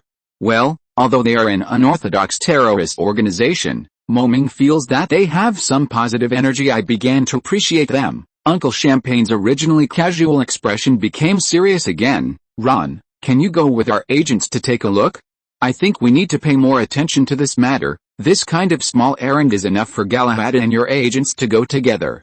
I have to go back to Los Angeles first, where I have more important things to do. Does Los Angeles also have important intelligence about the Golden Circle? Do you need me to send someone to help you? Uncle Champagne asked solemnly. No, thank you, unless you can send me a top game expert. Yesterday, Blizzard just released the second expansion of World of Warcraft, Wrath of the Lich King. I want to go back and play games with my friends. I heard that there is a new profession called necromancer. At the same time, just when the agents of the winery were amazed by Ron's internet addiction, the same symptoms as Agent Tequila began to spread to almost all drug addicts. On the third day after Eggsy and his team set out, there were even some more serious situations than Tequila. For a time, most parts of the world began to experience large-scale medical resource shortages, and the government was at a loss until a videotape was hacked into the TV station and played on all channels. Hello everyone, my name is Bobby Adams, and now I want to talk to you about the largest hostage-taking incident in human history. On TV, a woman in a yellow dress spoke to the camera. A few weeks ago, a specially made virus was released to the world through my various products: marijuana, cocaine, heroin, opium, ecstasy, and methamphetamine. Some of you have been infected with a virus, and you will experience the following symptoms next. The woman stretched back and revealed 4 glass windows with curtains drawn. After a short incubation period, the patient will show the first symptom, a blue rash. The curtains were pulled open, revealing a person with a rash all over his face, just like the tequila agent. Then, the second stage begins, which I call mania. At this time, the virus has invaded the brain, causing great pain to the patient and those around him. The second window opened, and the person inside, except for the rash, was like a madman, his hands and feet moving around uncontrollably, as if dancing. The third stage is paralysis. The muscles of the whole body enter a state of high epilepsy.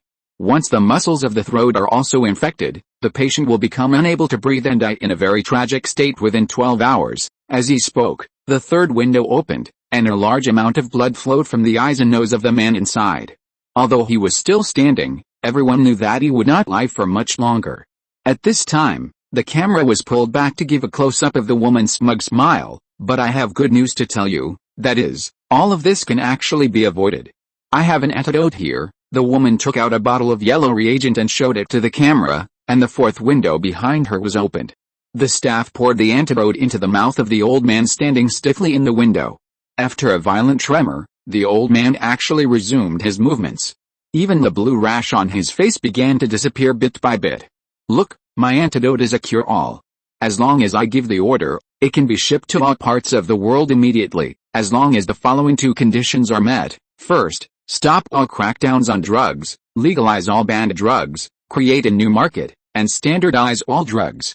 Yes, not only standardize, but also tax, just like the alcohol industry. Second, give me and my men complete immunity. As long as you agree to my conditions, I will definitely help your country become more prosperous and stimulate our increasingly depressed economy. Moreover, because of the legalization of drugs, the cost of law enforcement can be greatly reduced. Francis's face showed no joy or anger. He turned off the TV with a snap and sat down in his office chair. This is the main reason why I called you here, Ron. What do you think? Opposite him, Ron, who was urgently pulled out of his home, scratched his head helplessly. I have been collecting taxes for so long, and all the capitalists I have seen are trying their best to avoid taxes.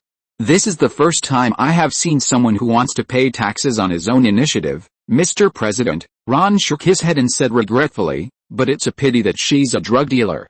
I guess her proposal will definitely be opposed by the Senate and the House. You know, that places the territory of the Republican Party. In the eyes of those conservatives, they wish that all drug addicts in the world would die. In this way, the world can return to the era when everyone holds hands and sings gospel songs together, and everyone is happy. Of course I know that the Senate and the House will not pass her proposal. The question is, what do you think? Francis stared at Ron, and a huge momentum belonging to the president pressed towards him. However, Ron spread his hands as if Saheo didn't feel anything, and said, you know me. I'm a Texan and a natural Republican. Then what? Francis' face did not change, and nodded to signal him to continue, because based on his understanding of Ron, he knew that there must be more to say. Sure enough, Ron spread his hands and continued, at the same time, I am an agent with a flexible moral bottom line, Mr. President. Chapter 350 The most disgusting invention in human history. Of course, Ron's moral bottom line is money, which is easy to satisfy. Francis waved his hand and the tax collection rate of Ron's special task force suddenly dropped from 70% to 60%. Don't underestimate this small 10%. With Ron's current work efficiency, this 10% is likely to be tens of millions of dollars. Worth it. But it's not time for Ron to take action yet. Although Eggsy and the winery agent successfully found the ex-girlfriend of the traitor of the ace agent and put the bug in. As for why the word stuck was used, Ron didn't know. Anyway, that's what Eggsy said when he called him. But until now, no valuable information has been received, so Ron can only continue to wait. However, this does not prevent him from making some preparations in advance, such as asking Howard to make some new props for him in the laboratory of Caltech. So during this period, Ron went to Caltech more frequently. Recently, because of the virus, Sheldon was worried about the virus mutation, so he chose to work from home and completely locked himself in the house. Even Ron and his friends would be sprayed with disinfectant before they could enter the room. But the good thing is that there would be no one in the laboratory who would keep complaining and affecting the mood. But today when Ron entered the laboratory, he found that it had become strange. Wang Difa. What the hell is this? Ron pointed at two weird things on the table and asked. This thing is a metal box with a metal tube connected to an iron ball with a mouth. Ron even saw a very disgusting artificial strip of mouth in the mouth. Forgive Ron for calling that thing a tongue. Hey, Ron, come and see my new invention. Howard pulled Ron to the side of the machine with a proud look on his face. This is the kissing machine I invented for Leonard and his long-distance girlfriend. You see the port on it can stimulate the mouth through electrical signals. Leonard has one here, and Rajesh's sister has one in India. He can transmit signals just by moving his mouth and tongue, and it feels like a real kiss. In order to demonstrate, Howard picked up a kissing machine and kissed the ugly artificial big lips. Ron couldn't bear to watch it. What a disgusting brain to come up with such a disgusting invention. Howard is really amazing. How is it? Do you want to try it? Ugh no, thank you, but since you invented it for Leonard, why don't you let him try it? Ron felt a little nauseous. He swore that this was definitely the most disgusting invention in human history, nothing else. Fortunately, he immediately diverted the blame to Leonard who was watching the show. But before Leonard could react, Rajesh stood up and said, let me try. Rajesh held the kissing machine that couldn't be shown without mosaics, took a look, and then kissed deeply. Is it like this? Almost. You can find a feeling like a real kiss. There are sensors inside that can transmit the signal to my machine synchronously. Howard kissed and Todd at the same time, and Ron got goosebumps all over his body. These two idiots, don't they know that this behavior can be regarded as indirect kissing? The impact of this scene on Ron was no less than seeing two people kissing each other directly mouth to mouth, and even more disgusting. Leonard's mother was right, these two people definitely have homosexual tendencies. Is that so? Rajesh continued to kiss like Howard. In this regard, he was definitely a good student. Not bad, not bad. Let's try it in another position. Am I doing it right? Yes, that's it. It's really hot. Howard was so intoxicated that he even held the back of the sensor ball with one hand. Ron swore that he didn't kiss his fiancée so hard. It was just a pity that he was just holding a simulator, and the one kissing him through the simulated signal was a 200-pound Indian man. Howard was suddenly shocked and his mouth was a little numb. What did you do? It was just a light bite. I just wanted to add more fun. Rajesh looked aggrieved. Why do you make everything so vulgar? Enough. It's your invention that's too vulgar. Ron finally couldn't stand it anymore and interrupted the argument between the two vulgar men. The scene was too spicy and he couldn't bear to watch it. Put your damn kissing machine aside for now. Howard, how about the single-person aircraft I asked you to make for me? You won't use some suicide aircraft to fool me again today, right? Ron guessed that the real location of the Golden Circle should be a place where few people go, most likely deep in the rainforest of a tropical country. Only in this way can it explain why spy satellites all over the world can't find her. Although it is still unknown where she is exactly, It doesn't prevent Ron from preparing for a rainy day and preparing transportation in advance. Although in principle, helicopters can reach anywhere, this is only in principle after all. In fact, the complex geographical conditions of the tropical rainforest and the countless air turbulences cut by mountains and forests can cause the destruction of aircraft and the death of people if you are not familiar with the terrain. What's more, drug dealers are not vegetarians. When they see an unfamiliar helicopter in the sky, they will definitely shoot it down as soon as possible. The vegetation in the rainforest will be the best cover for drug dealers, and no matter how advanced the helicopter is, it can be easily shot down by an anti-aircraft rocket. Ron needs an efficient, ultra-low altitude, and quiet enough aircraft. Ron thought that Howard could become his own Dr. Agassi and make a helicopter for him, but the plan Howard gave was as unreliable as ever. First, there was a flight backpack similar to the rocket flying soldier in Red Alert 2. When the test puppet first flew, it was directly burned into a fireball by the tail flame of the rocket backpack. Then there was a flying Delta wing with the same rocket jet installed. This flight completely met Ron's needs, but the problem was the landing stage. Maybe Howard didn't think about the landing problem when designing it. When the aircraft was flying at high speed, the puppet directly hit the stone and shattered all over the ground. Howard sent him a message early this morning saying that he had 2 new plans, so Ron followed to see.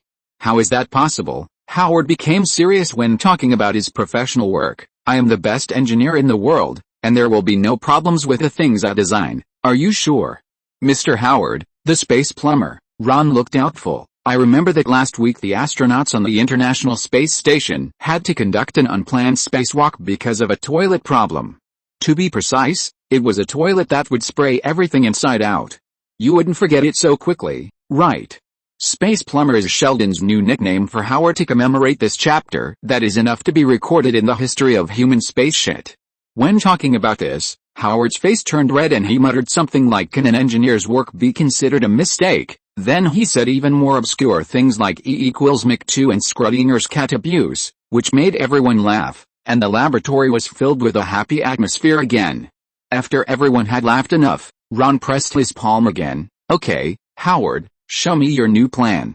I hope you can surprise me this time. Look, I have 2 new plans. Howard opened the PPT that he had made after staying up all night. The first one is still a fast-flying rocket with delta wings, but I designed a new gadget to solve the landing problem. Howard clicked on the screen, and a strange jacket-like clothing appeared on the screen. This is the inflatable landing suit I designed. Just tap this position and it will quickly expand into a ball within 0.3 seconds, wrapping people inside without any collision damage. As long as you jump off the rocket near the landing side and quickly open this thing, you can directly land hard on the ground. The only drawback is that I can't guarantee how many times you will roll on the ground, and where you will roll. Ron imagined a scene of himself turning into a balloon and rolling back and forth on the ground, and finally rolling between 2 stones and getting stuck, and then being shot at by the drug dealers who surrounded him. He quickly shook his head. This plan is a little better than the previous one, but it still has a lot of problems. Keep it as a backup. Next one. The second plan was inspired by drones. Howard cut out the second plan, which showed an enlarged version of a quadcopter, with a cockpit added in the middle. What's the difference between this thing and a helicopter? If I use it, I might as well fly a helicopter directly. No, the difference is huge. Howard opened the exploded diagram. First, it uses an electric motor instead of an engine, which is more than half the noise of a helicopter, and its propeller rotor can also change direction. When the aircraft flies to a sufficient height, the direction of the rotor can be turned to the back, allowing the airflow to directly push the aircraft forward, and the speed is more than twice faster than that of an ordinary helicopter. What do you think? I have said long ago that Sheldon is not the only genius among us. Ron held up his chin. This design is quite interesting. He remembered that many of the flying cars released by major car manufacturers in his previous life were designed in this way. Moreover, this plan has another advantage, that is, the space under the aircraft can be used to install some weapons to cause some damage before landing. It looks good, so let's choose this plan. How long can you make it? A week and a half, but there is still a small problem. Howard rubbed his hands. Limited by the energy density of the battery, it can probably only fly less than 200 kilometers. Do you think it's okay? Ron frowned. Less than 200 kilometers? This is indeed a problem, but it's actually okay. What is your actual design flight distance? 120 kilometers. If it flies at full speed, about 100 kilometers. Ron was very upset. How dare you blow it down to less than 200 kilometers when it's just over 100 kilometers? Isn't this too bad? With this ability to fool people, why don't you go to PPT to build a car? But it should be said that this plan is probably still usable, but the method of use may need to be carefully thought out. Ron, do you think it's okay? If not, I'll go back and think about it again. Howard saw Ron lost in thought and asked nervously. But Ron simply waved his hand and said, no, this is it. Also, make me a few more sets of the clothes in your first plan. I may have other uses for them. Ron still hadn't figured out which one to use, but time was urgent and he could only use one first. A crappy aircraft was better than nothing. While Ron was still struggling with the new aircraft plan, a woman with a blue rash on her face hurried to a public telephone booth on the streets of London. After looking around to make sure that she was not being followed, she picked up the phone and dialed a number she had memorized. Hello, Charlie, it's me. I have a blue rash all over my body. What should I do? The woman burst into tears. Far away in northern Myanmar, in the Golden Circle base deep in the jungle, the ace agent trader Charlie frowned. Wait? Didn't I tell you not to call me? Don't worry, I'm using a public phone. Why didn't you remind me earlier? Remind me that the drugs were poisonous? The woman looked around nervously and complained in her low voice. Isn't this nonsense? It's called drugs, but you don't know that they are poisonous? Well, this is mainly due to the way of expression in English. In English, the names of drugs are not as intuitive as in Chinese. Drugs are generally called drug in English, which literally means anesthetic. I remember telling you not to touch that stuff recently, but I went to a music festival. It would be strange if people didn't take drugs at a music festival, my girlfriend complained. This is another bad habit of European and American culture. No one knows when it started. Most people think that it started from the hippie movement, and music festivals were equated with drugs and group sex. Damn it, Charlie cursed inwardly. No one could tell whether he was scolding his girlfriend for being disobedient or realizing that he had a little green head. But out of love, he softened his heart. Listen, you have to go to the laboratory in Italy now. Remember the place where we skied together? Go there to find me and I'll give you the antidote. Okay, I'll buy the plane ticket right away, the woman agreed excitedly. But what she didn't know was that her conversation with her boyfriend was all monitored by the ace agents, and these agents were obviously more excited than her. Did you hear that? They have a laboratory in Italy. Whiskey, Galahad, the plane is ready. I want you to leave immediately and grab one back, and we'll try to imitate it. Uncle Champagne issued the order happily. Whiskey replied yes and stood up with old Galahad, but Eggsy was a little entangled. Mr. Champagne, should we call Ron to come with us? End of this chapter. Thank you very much for reaching the end. Don't forget to like. Looking for more exclusive content and immediate access? Subscribe to our Patreon. Remember, every like, subscription, or donation encourages us to continue. Thanks to everyone. See you in the next video.